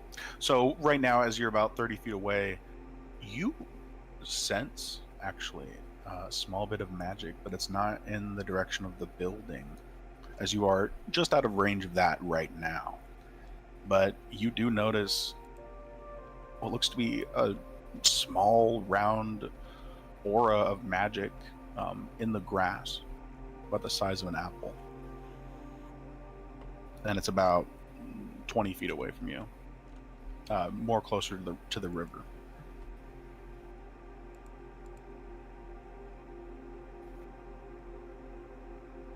Ooh. Ripples, creepy ripples, and I point.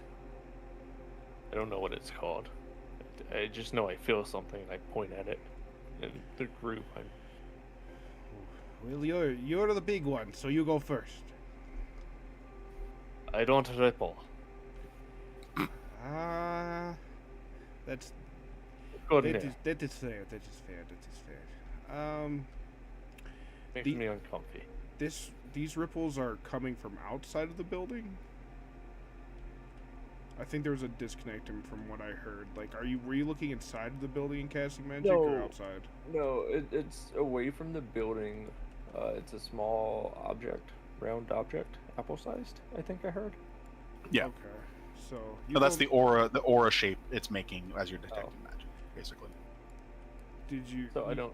You said you I'm pointed at pointing it? towards where, where I feel it coming from. Well, I guess I'll be a martyr once again. I'm gonna go to his direction of where he's pointing and just be like, here, till I'm there. Little left, All right. little right, little back up, back. Oh, little too far. That's it. You're dead. You walk up to his directions that change a little bit every time you look back, so you kind of walk around in circles for a bit, and you get up, and you notice a faint glow in the grass, pink and blue, glowing light, about 10 feet away from you now. Do I recognize it as Wellspring ether? The color combination is almost certainly Wellspring ether. From what you know of it, it can sometimes collect as a fluid, like a fluid energy, and collect on planets, asteroids, and small moons and such.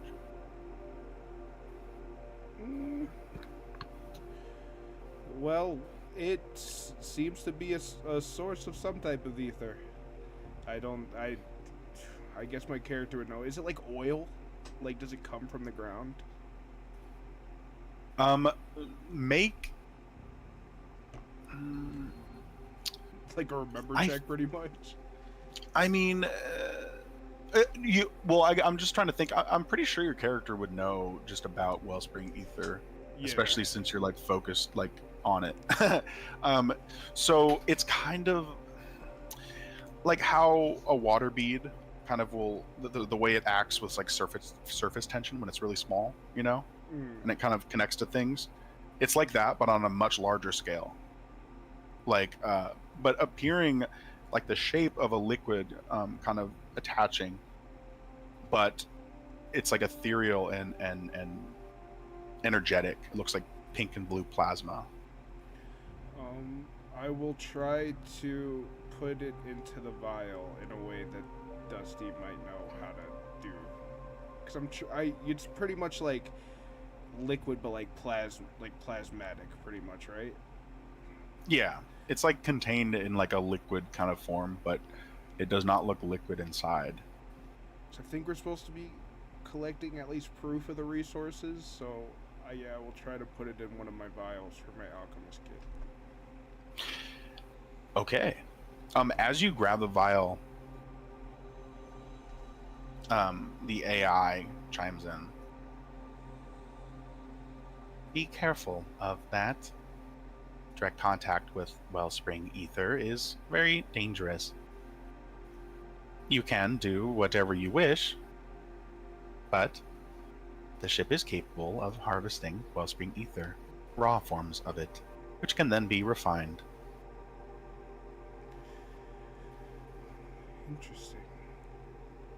So, in my mind, this might just be a slip the AI might know. Dusty's thinking, oh, she doesn't have much information about the people of where I come from, so that's probably a good thing for me in this sense. And I'm gonna agree with her. I'm just be like, you know, you're probably right. You're probably right in that one. I should not touch. Just mark the coordinates for this location as an ether source. I can harvest it instead. Yes, go, do. Sage, basically you see a compartment, like a little hatch open in between the 4 jets that it flies with. And a mini, like, vacuum muzzle mouth pops out on, like, a tube that starts to extend.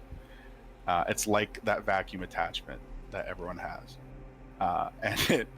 And it kind of goes in like a trunk. and and it starts to suck up the Wellspring ether. Oh, good job. Maybe these little AI guys are not that bad. I will. You notice almost immediately the blue eye on the machine begins to shimmer with pink energy.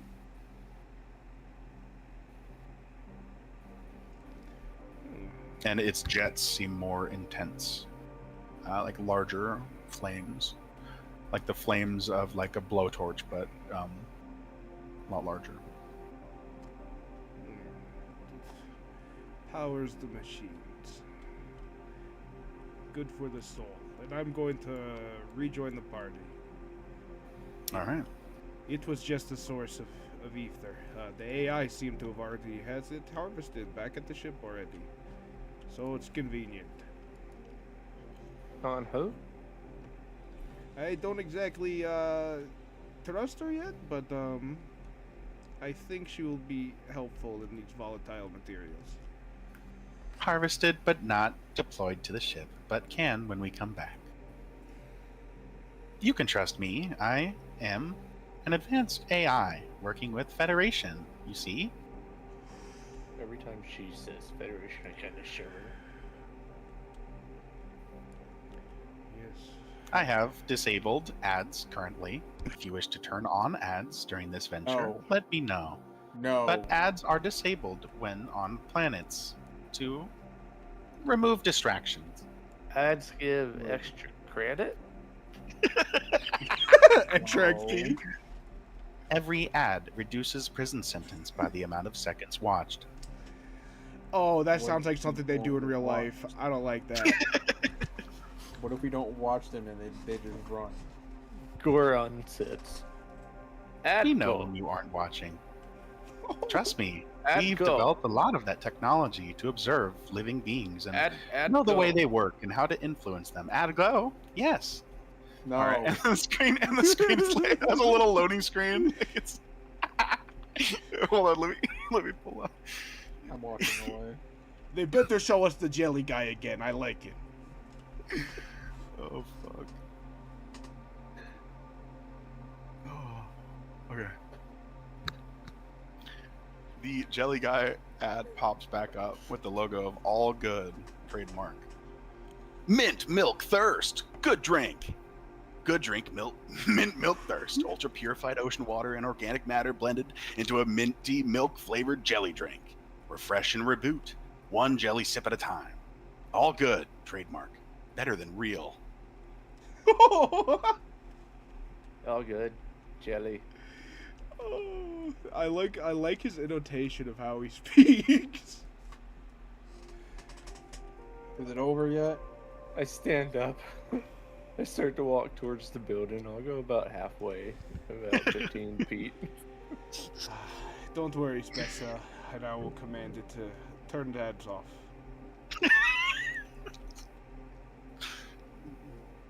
Tactical enabled. I don't know where my little guy went. Oh, there he is. I will follow Garun. All right. How about the other two? What are you guys doing? You following as well? Sorry, I'm back. Are you following us into the building, sir? Yes, of course. All right, I'll move you guys here. Oh no, they're not in the ship still, but I just haven't moved them. So, okay. We tried to do All an right. impromptu map. Yeah, I need to cruise. Yeah, no, you're good. I do have a map now for this building. That's about my intelligence. Do they got a mint Oh, this chocolate fucking flavor? map is weird. I'll order ice cream after from the guy. Chat, drop what food you want us to make. Go run. Jelly milk? Oh. This map is weird. If I try to place a map in the center, it's invisible. So I have to like place it over here. I don't know. Me. Zoom Little out. one. Oh, I'm placing them above, aren't I? Yup. Fuck. I noticed there was some weird shadows on the map. I just noticed that. Oh, 5 that's what minutes that ago. was. Okay, now okay. Yeah. Just delete all of those. They should come up now. Oh my god. Yeah. To be What the honest, I thought you just stockpiling maps. What the fuck? Okay. Wait, that's yeah, I was like, I thought I put the ship in the map and it's just floating. It's actually flying. Okay.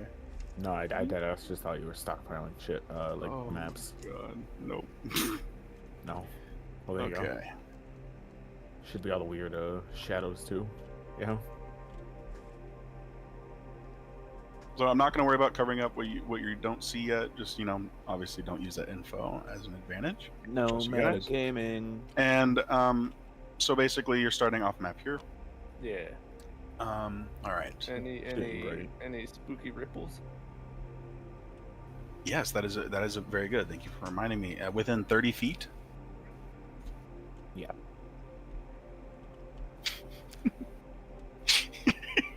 You don't see anything yet. Can I have a quick sidebar with you? Yeah. Don't put any You like broken the glass one? in it. I won't. Oh shit. His first recipe. I'm confused. He made the broken glass brutal, trying to kill the fucking people in the last campaign. All right.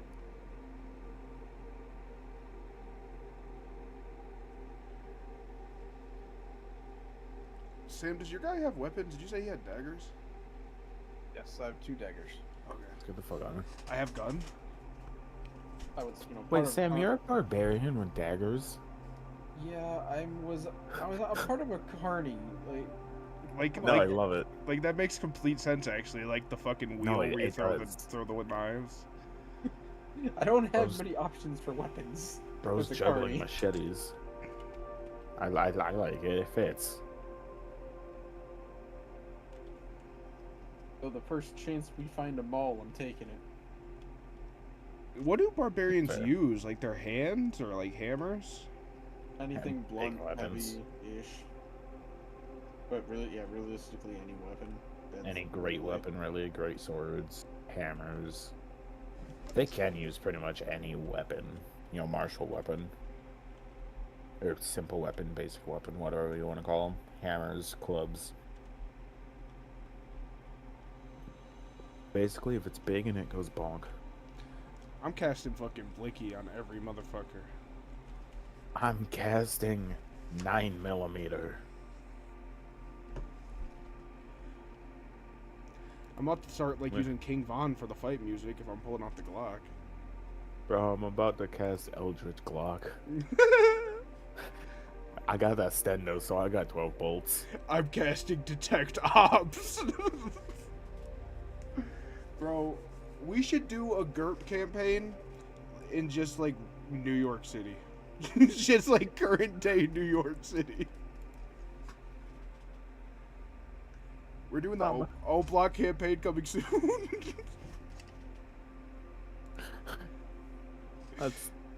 I love it. I wonder what they're figuring out. Bro, right I now. have poison spray. I'm just throwing a cup of bleach on someone's face.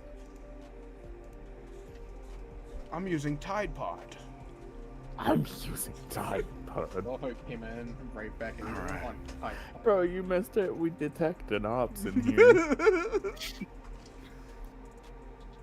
Alright, so Tommy, that was goofy.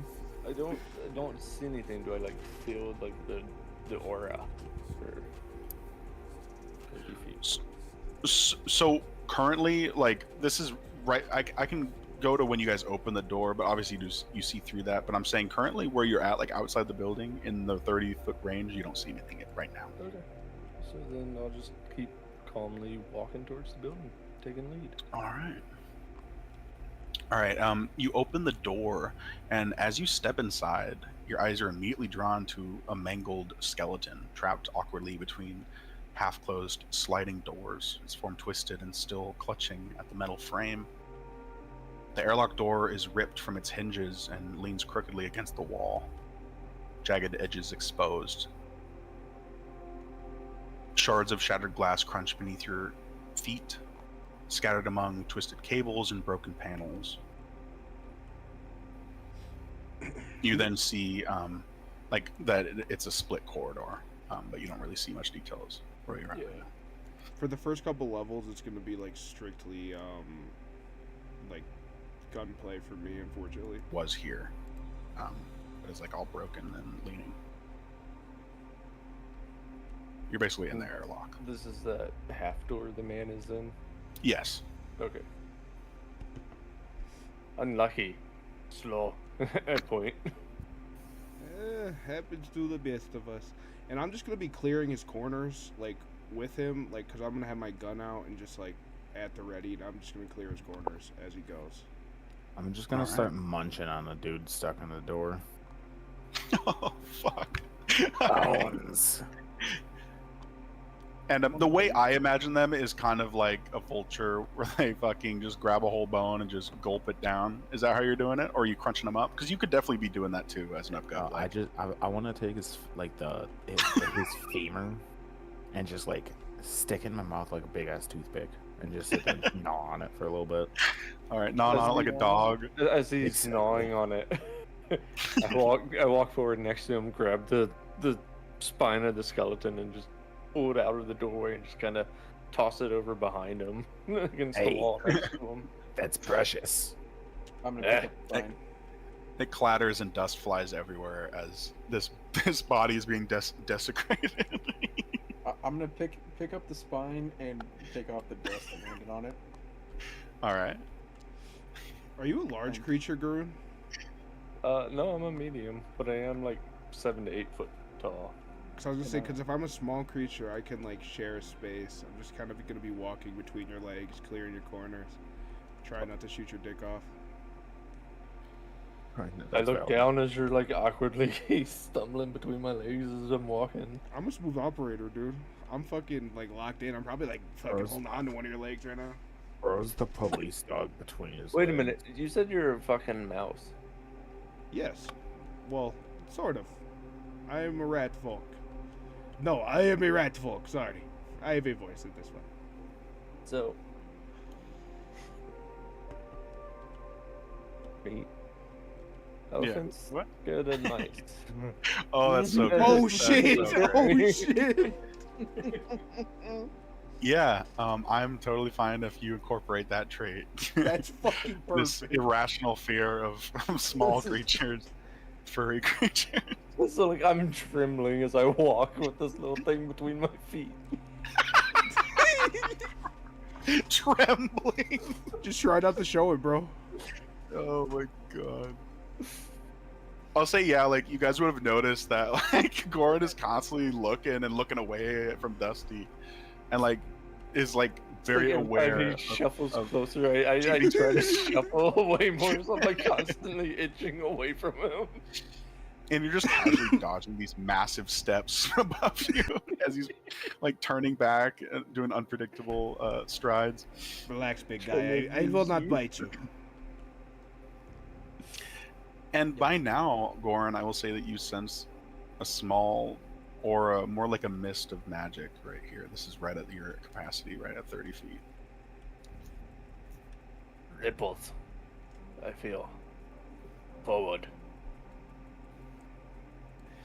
Can Alright. you get out from under my feet? Can I you go? say- I'm going here. Can you say please? Ryan, is that you? Scaredy cat, scaredy cat. You So- notice more magic right here in these two sections. More ripples. And basically, you walk over here and you see this massive vault door with a keypad.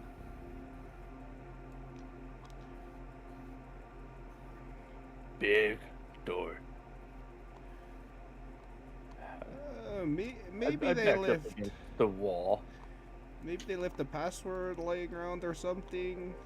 I don't know. I'm gonna. I will inspect. I'm gonna peek around the corner with my gun out.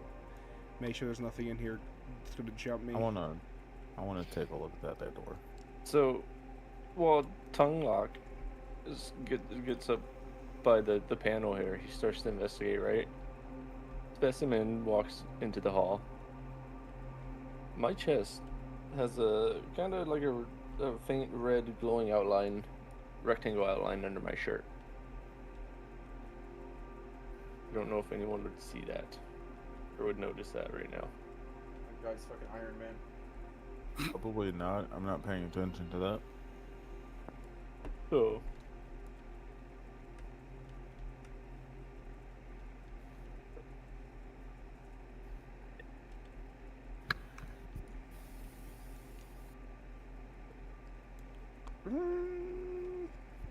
try to, just back up against the wall as far as I can, being as big as I am, and I'm just gonna, just try to get as much speed off the launch and just smash my chest into the door. All right. Make a strength check and then make an attack roll with that weapon. I was fucking belly bumping this shit.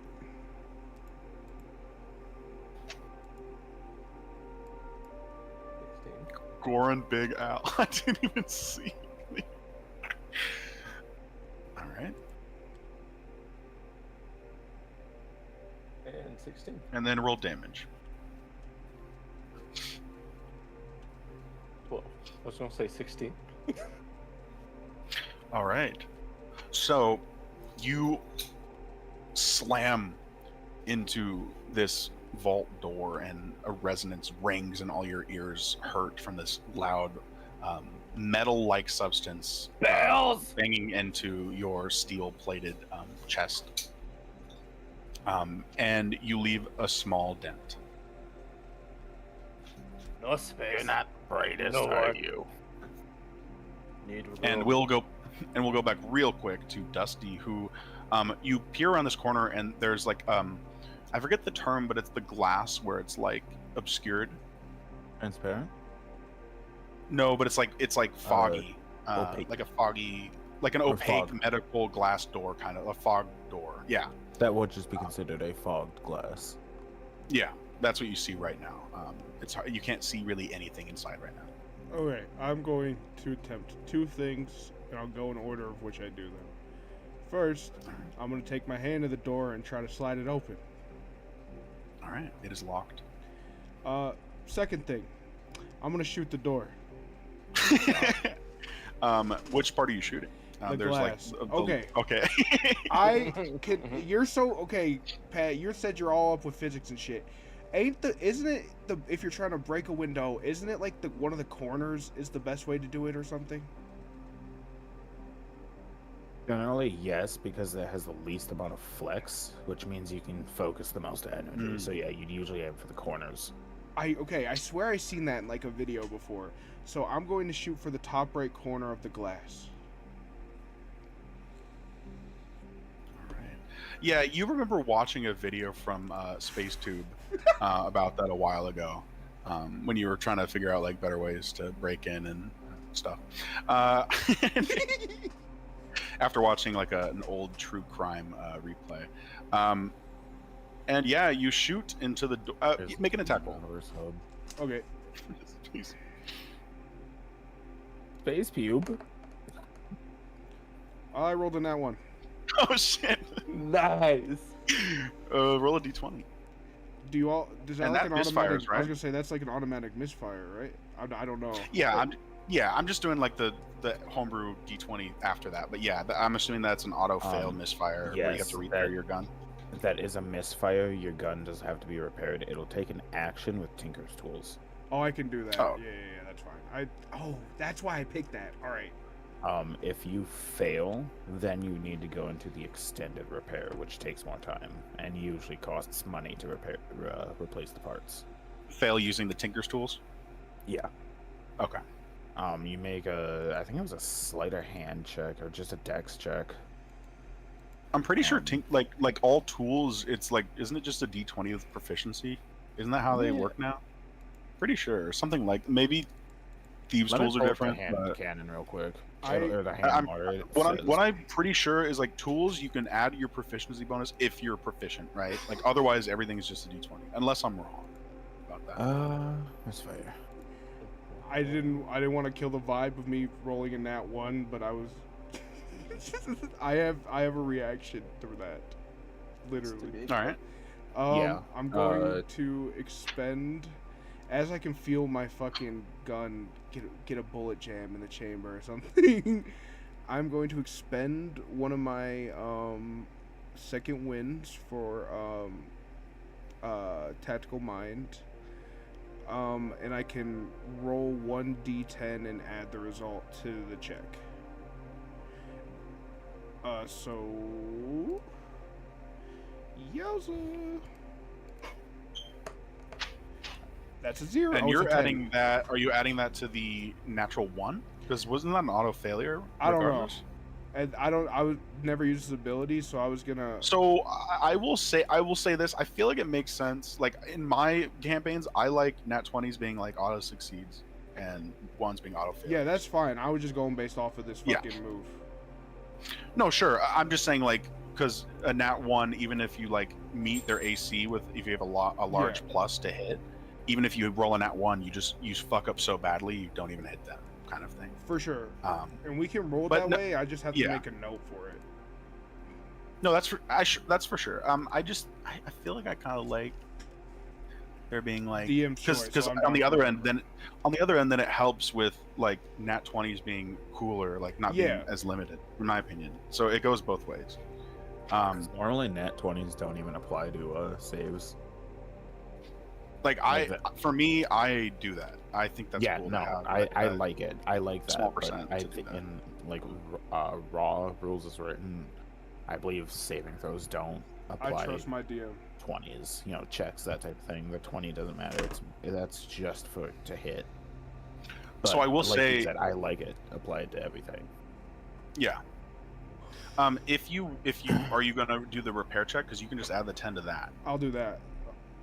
Also, I checked the ability that he chooses to, or that he's supposed to roll is really just up to you on what you think that tool would require. Yeah.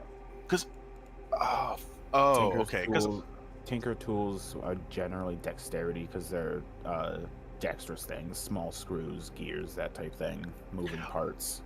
I swear I saw like on the 2024 edition that like the new versions of the tools actually are based on like one check, like blacksmith tools or strength checks. You know what? But, like, Let me. Yeah, I have swear I tools saw in my that. I inventory. forgot to add my tinker tools. 1 second.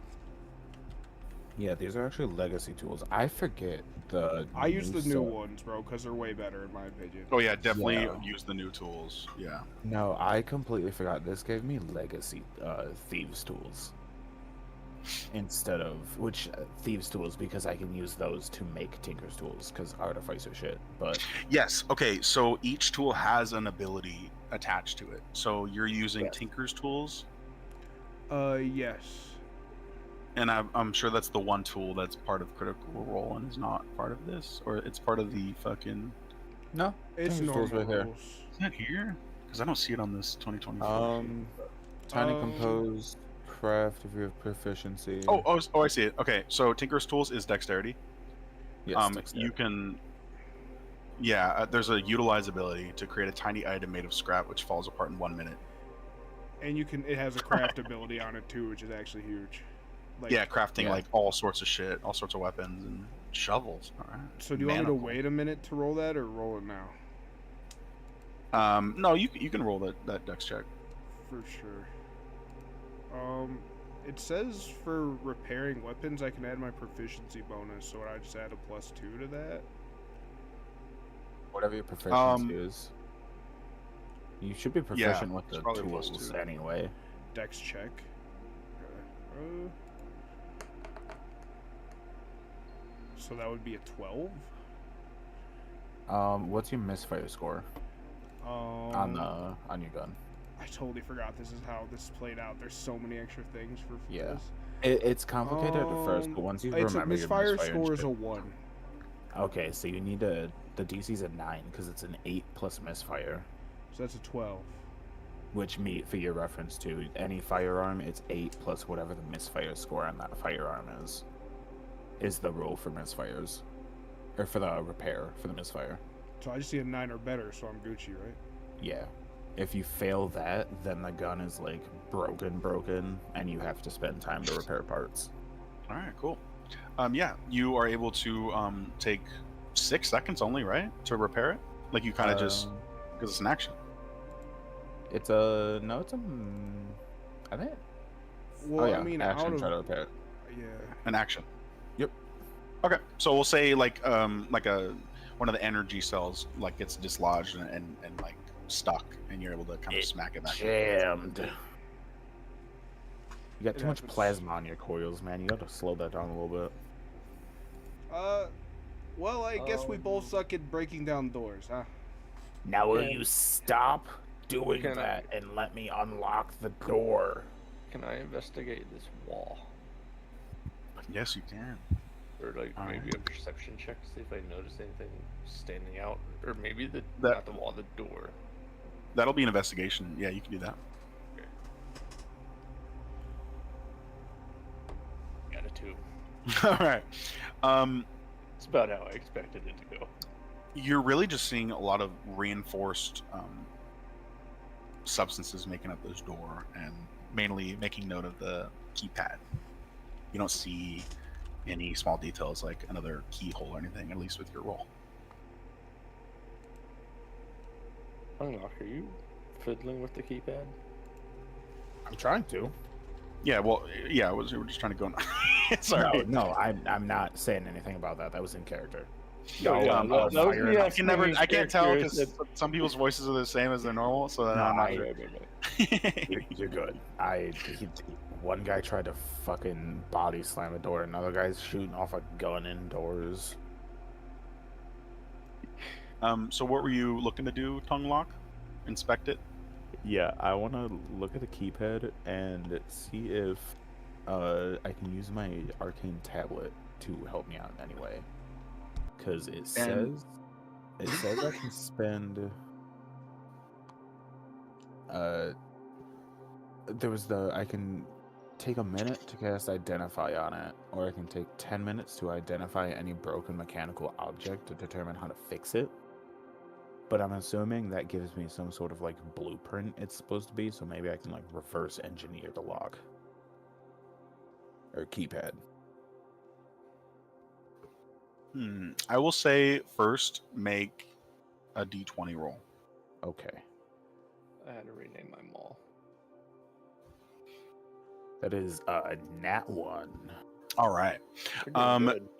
You really only make note, like when you use your pad, it does give you some info. It's basically just tells you that this system is wired to the keypad. That's all you get. Swear to God, if I get an ad about cybersecurity. And you make note that there are 9 numbers you can press in, and then that's it. There's 9. That's a There's lot of 9? numbers. Ooh. 1 through 9.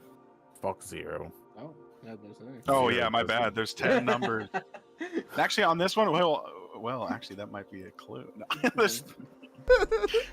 Fuck, guys. All right, yeah, there's 10 numbers. So I'm just gonna try and use some of my acid on the door.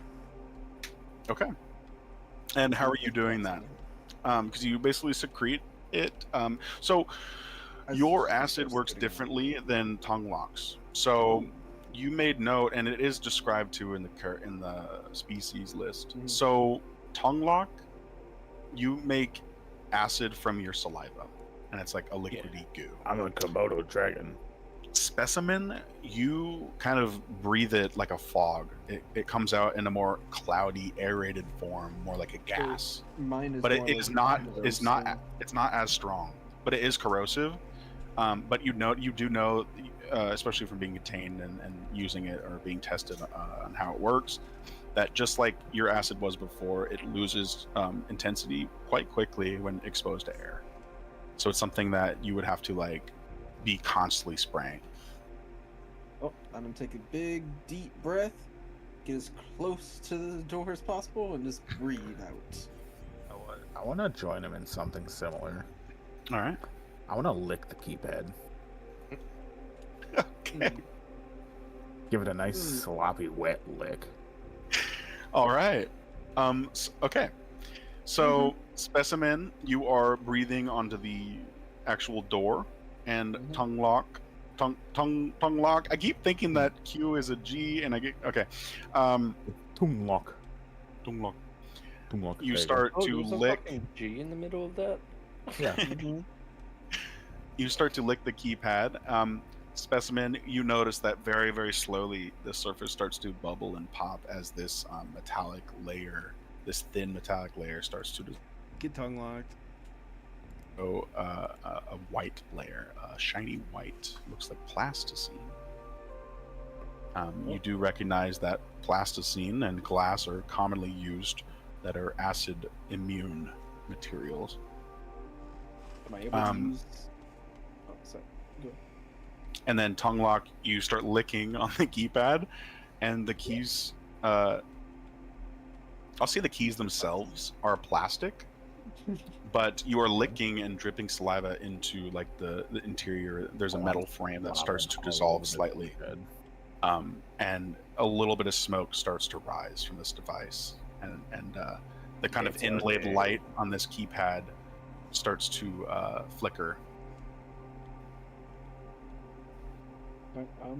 If I use my knife, can I try to start shave off the plasticine?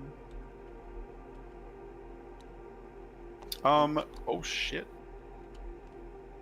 We didn't lose anybody, so that's good. Yeah, and after that we will go to the other two guys, as like what they were doing while you guys were spending a few minutes on this. Yeah, make a strength or dexterity check to start shaving this off. Damn, that's pretty fucking low. It's a 9. All right. You start scraping, and you notice that this is going to take hours. Well, we don't got anything better to do. And now we go back to Dusty and Goran.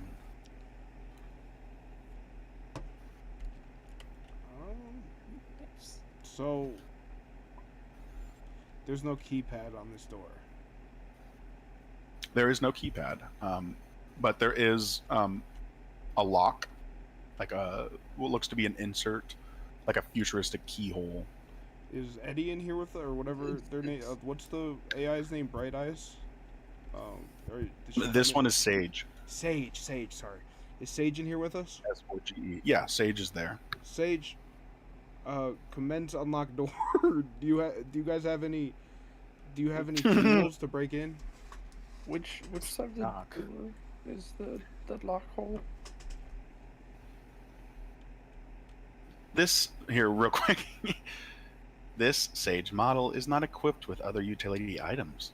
Sage models can be upgraded using credits. Good to know. And what was your question, Goran?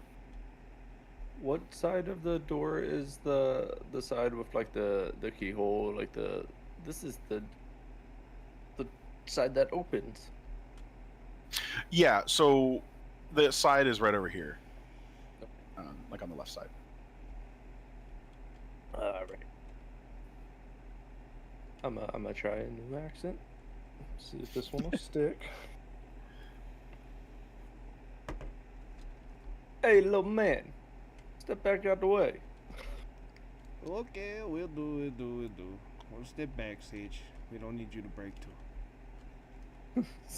So I'll wait for Sage to back up, and again my chest is going to glow red, in that rectangle shape again, and I will try this one more time to chest bump at the door.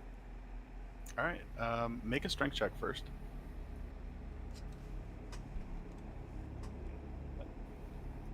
All right, and make just roll damage.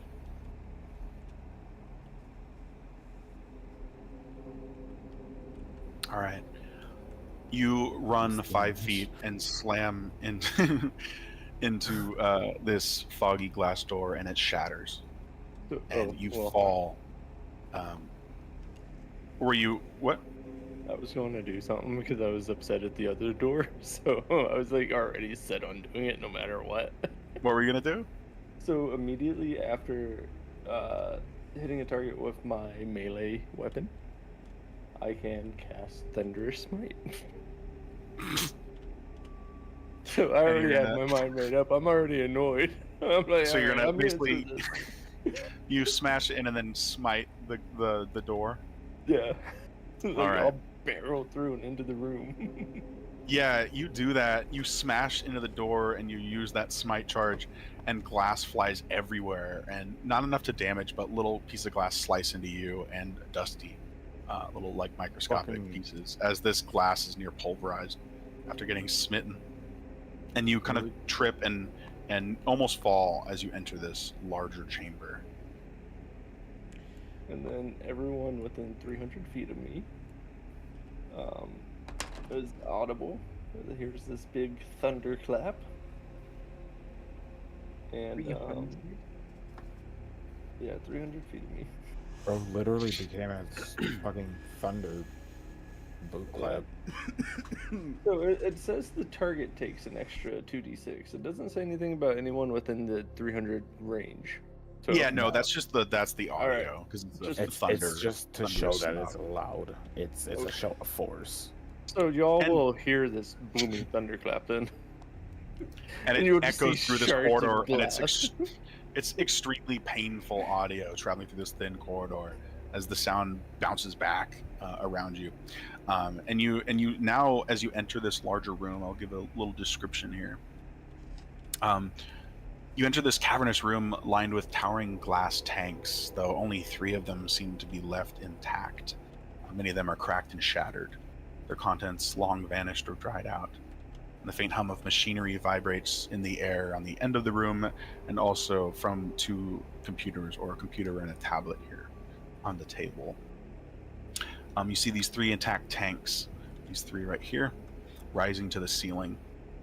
2 of them are empty, and one of them is filled with a deep, rich blue fluid, housing a limp creature. I would assume most people would have heard of it, but I'll just send the image of the creature. I'll send this version. I haven't sent it yet. Try not to make tripod jokes. Just kidding. It's inevitable from this picture. But it is a Sephi. this ethereal being, known to be like in this blue one, in this blue fluid. I'm immediately drawn because it keeps me away from the ripples. So I charge in, and as I stumble and catch myself, I look back at little man. Hey, little man, ripples, right? And You're then now detecting, yeah, real quick, you're Yeah, now and then- detecting magic. Oh, Oh, sorry. I'll just stop No, there. you- I'll tell him no, you can- magic yeah, to sorry. right, and then I'll turn that way. yeah, so as you enter, though, you notice that from all these cracks, there's magic, like fog, you cannot see, but you sense it. And you see magic in the silhouette of this Sephi, as if this being is magical. Before I checked out the magic, I wanted to like this was my original plan. I wanted to like go to their computer and sort of like log any information I see. Like, just sort of like looking like maybe information on these tubes, this building, what this building is, type deal. Sure. You enter the computer and there is no password. It enters to a few logs, but most of this data is corrupted. You are able to pull a few like documents or files. You see one of them file is not labeled. You click on it, and it's a text transcript. It mentions that it was recorded in audio and then turned into text using AI. And it says, "We've confirmed Sephi draw ether naturally from local wells across time-space bends. They don't generate it, they feed on it. Their bodies refine it better than any ship engine. If we can reverse engineer their retention glands, the cartel's wormhole drives will be untouchable. Begin harvesting full-grown specimens, no more juveniles. Keep the Federation blind. All reports are funneled through node-locked ciphers." And another one. "Specimen 7 exhibits mild resistance to ether draw, better than others. Increased dosage cycles seem to prolong extraction. Brass oversight rep arrives tomorrow. Clean the damn floor."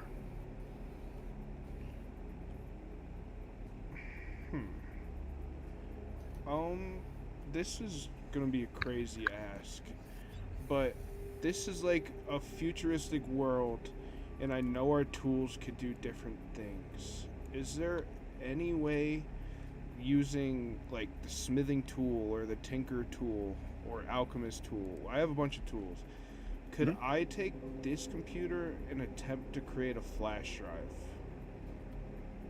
out of the pieces within it? Take the tablet. Yes. So basically make it like a local storage network. Yes. I will say that's something you could definitely work on, like throughout Yeah. a few hours. Surely, yeah. Just let me know when I need to do a roll or something. Yeah, I'll say if you want to start working on it now, you can make a D100 roll. Okay. 79. Okay. You're able to detach it from this charging station, and you're able to start disabling connection with like the internet and outside signals. And it seems like it could be like a local tablet that works as like a storage system for data and such. I'm cooking, Chad. I'm fucking cooking. Okay, that's all I want to do. I'll let you go back to them before I check out that he pointed to.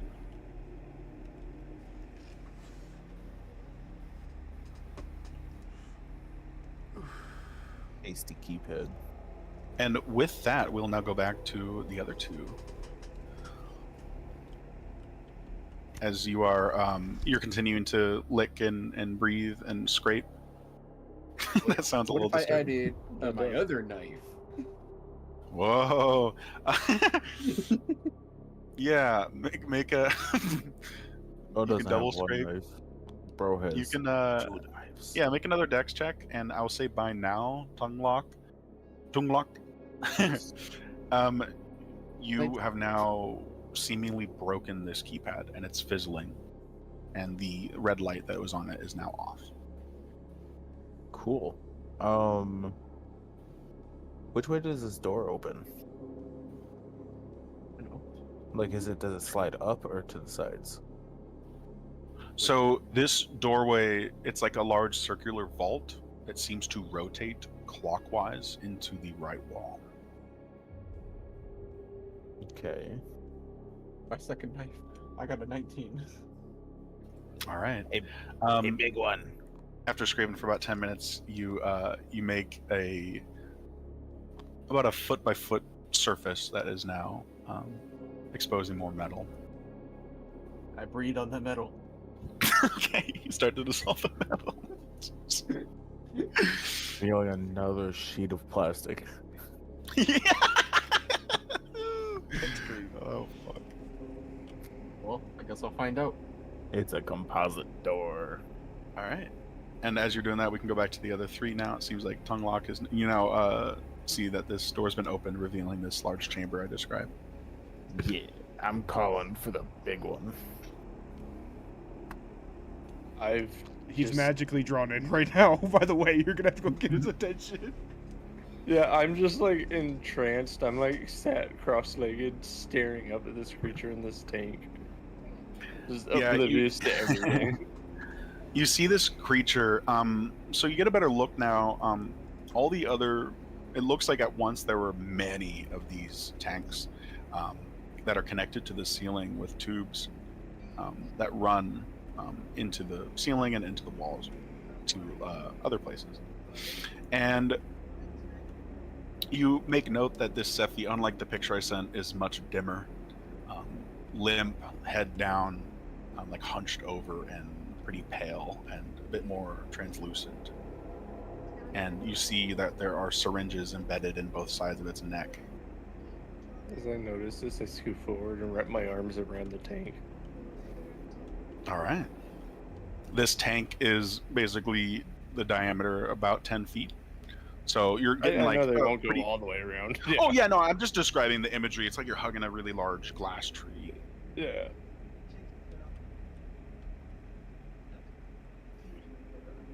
And as you do that, you make note of the smallest movement from the Sephi as its head moves slightly upward. Its non-existent Alive. face peering Protect. at you. Noticing the twitch, I yelled alive. I snapped my head around, looked at the guy, and I tremble again just seeing him.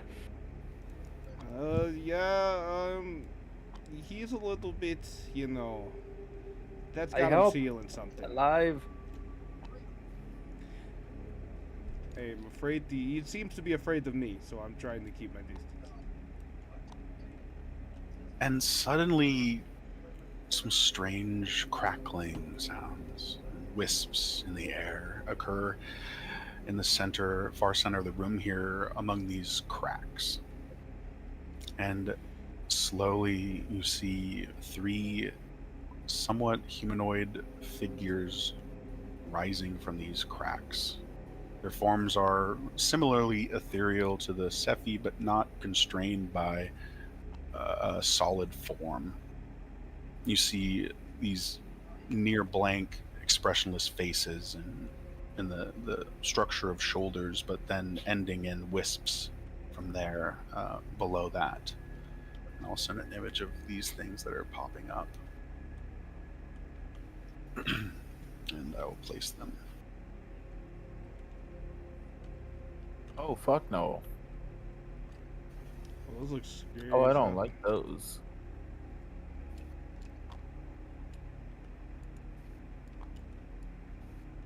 Being red.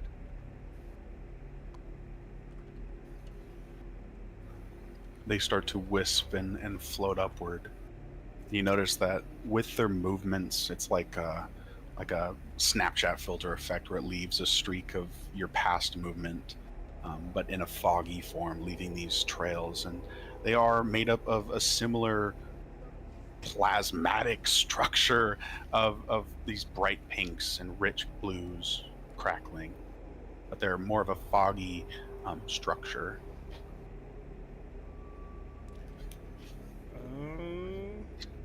As I'm still just fiddling with my flash drive, I'm gonna look back at Tongue Lock and then over at Gorun. Are you still hugging the tube, Gorun? No, my reaction was standing up. I'm seeing red. I don't know who they are, but somehow I feel that they're the reason this is in the tube. They do not look kind to us. I don't trust any plasmatic creatures, and if you really want to protect that guy, then we should probably get rid of these ones. And I'm just gonna sort of set my fucking tinker down and be like, well, I guess I'll come back to you. And I'm gonna fucking just like quick draw the fuck out of my pistol and shoot at the one in the middle. Oh fuck. Okay. Damn. Yeah. Make an attack roll. Visually, that was sick as hell. I did not mean to click that. Sorry.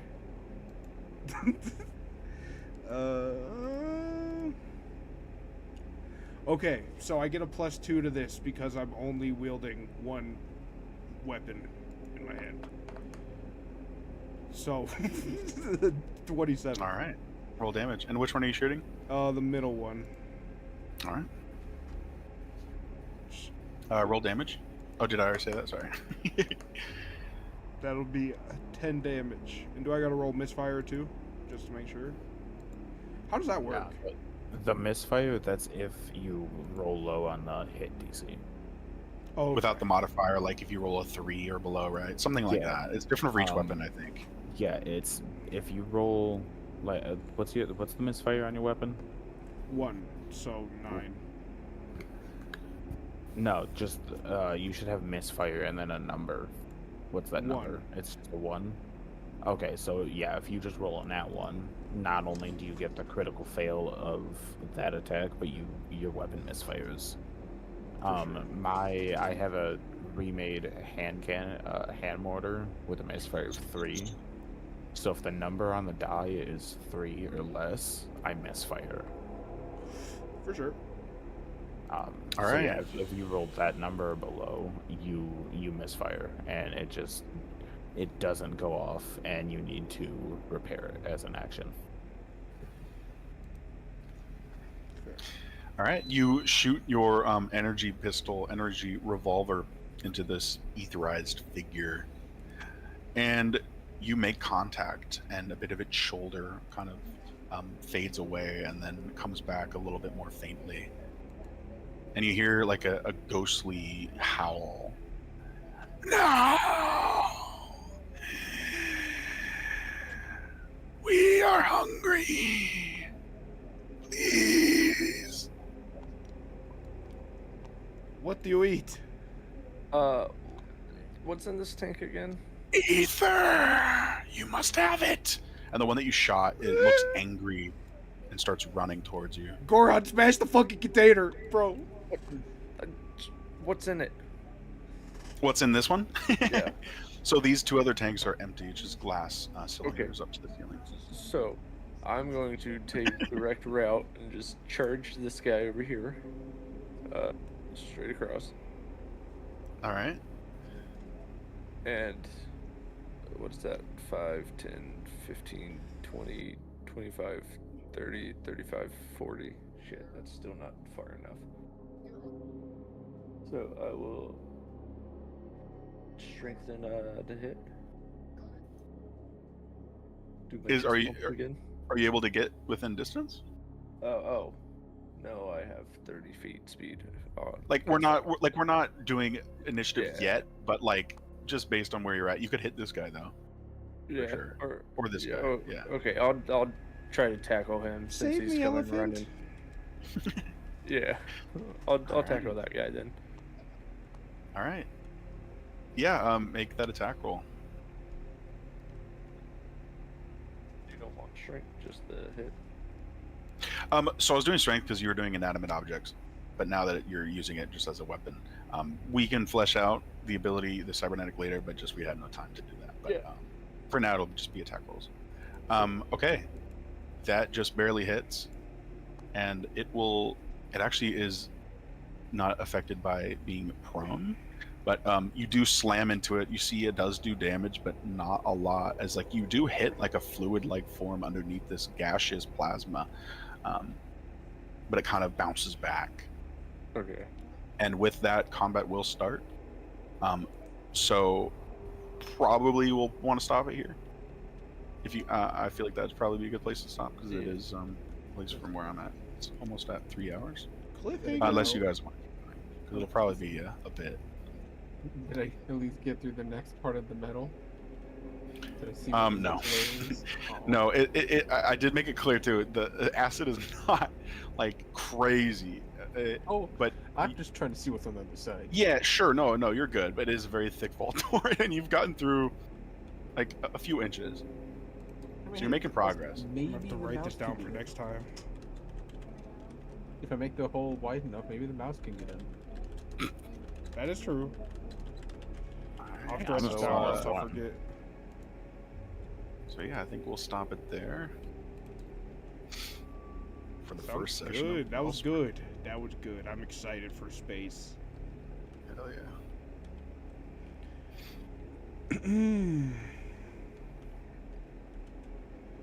That's like And, shit stuff, man. With that, I will say everyone levels up. as well. Oh yeah, give me an extra attack, baby. Yay. Yay! And Neat. you just suddenly see these creatures get stronger. Yay. One other Bruh. appears. Oh. They just increased by 7 levels. It's fine. But Oh, that was actually, a huge level pretty up. what Holy happened. shit. That is exactly Oh, level 5 what is appears. huge. Oh my god, it is pretty good for me too. Extra No. yup. attack. No, y'all don't understand. I get so many little helpers now. I get extra 10 feet just because I'm not wearing heavy armor. Mouse. Yeah, Yes. What do I do? in terms of Go look at that. Your DMs. oh. Oh, 100% do that. That is one of the most broken fuck. I use it in the other campaign we run. I have him out all the time, bro. But I'm an 8-foot elephant man. It can fit to you. I was a large creature using the other Okay. one. I was 9 foot. So you can like Sure. you can I think how we did it was with the like 2 smaller people can ride it and then like just you can ride it. Alright. It's a fucking goated spell. It's gonna be sick in this world because you can just like flavor it to fucking like robotics or some shit. All right, good shit. The world is saved. All right, not this world. This world is not saved. Hell no. All right, cool. Fuck yeah, dude. That's sick. So we're doing this one again in 2 weeks? Yeah, we'll do this one. Next session. Continue this.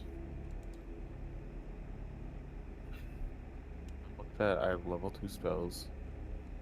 Yes, sir. I now have 2 attacks, and since I don't wear heavy armor, I get 10 extra movement speed.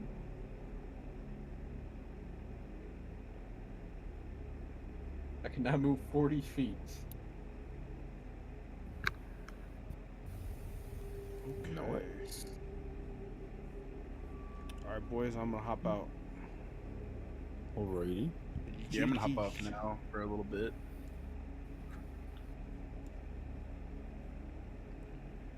Alright, chat. That was fun. This is a sick campaign. I'm gonna end stream here. Probably gonna fuck around and play some Minecraft for a little bit. Probably going to be starting a new like Java server soon, modded. We'll be streaming that. It'll be fun. I need some of it in my life, bro. I need it. But on that note, it's been your boy GlumiGames. In peace in the middle, motherfucking east.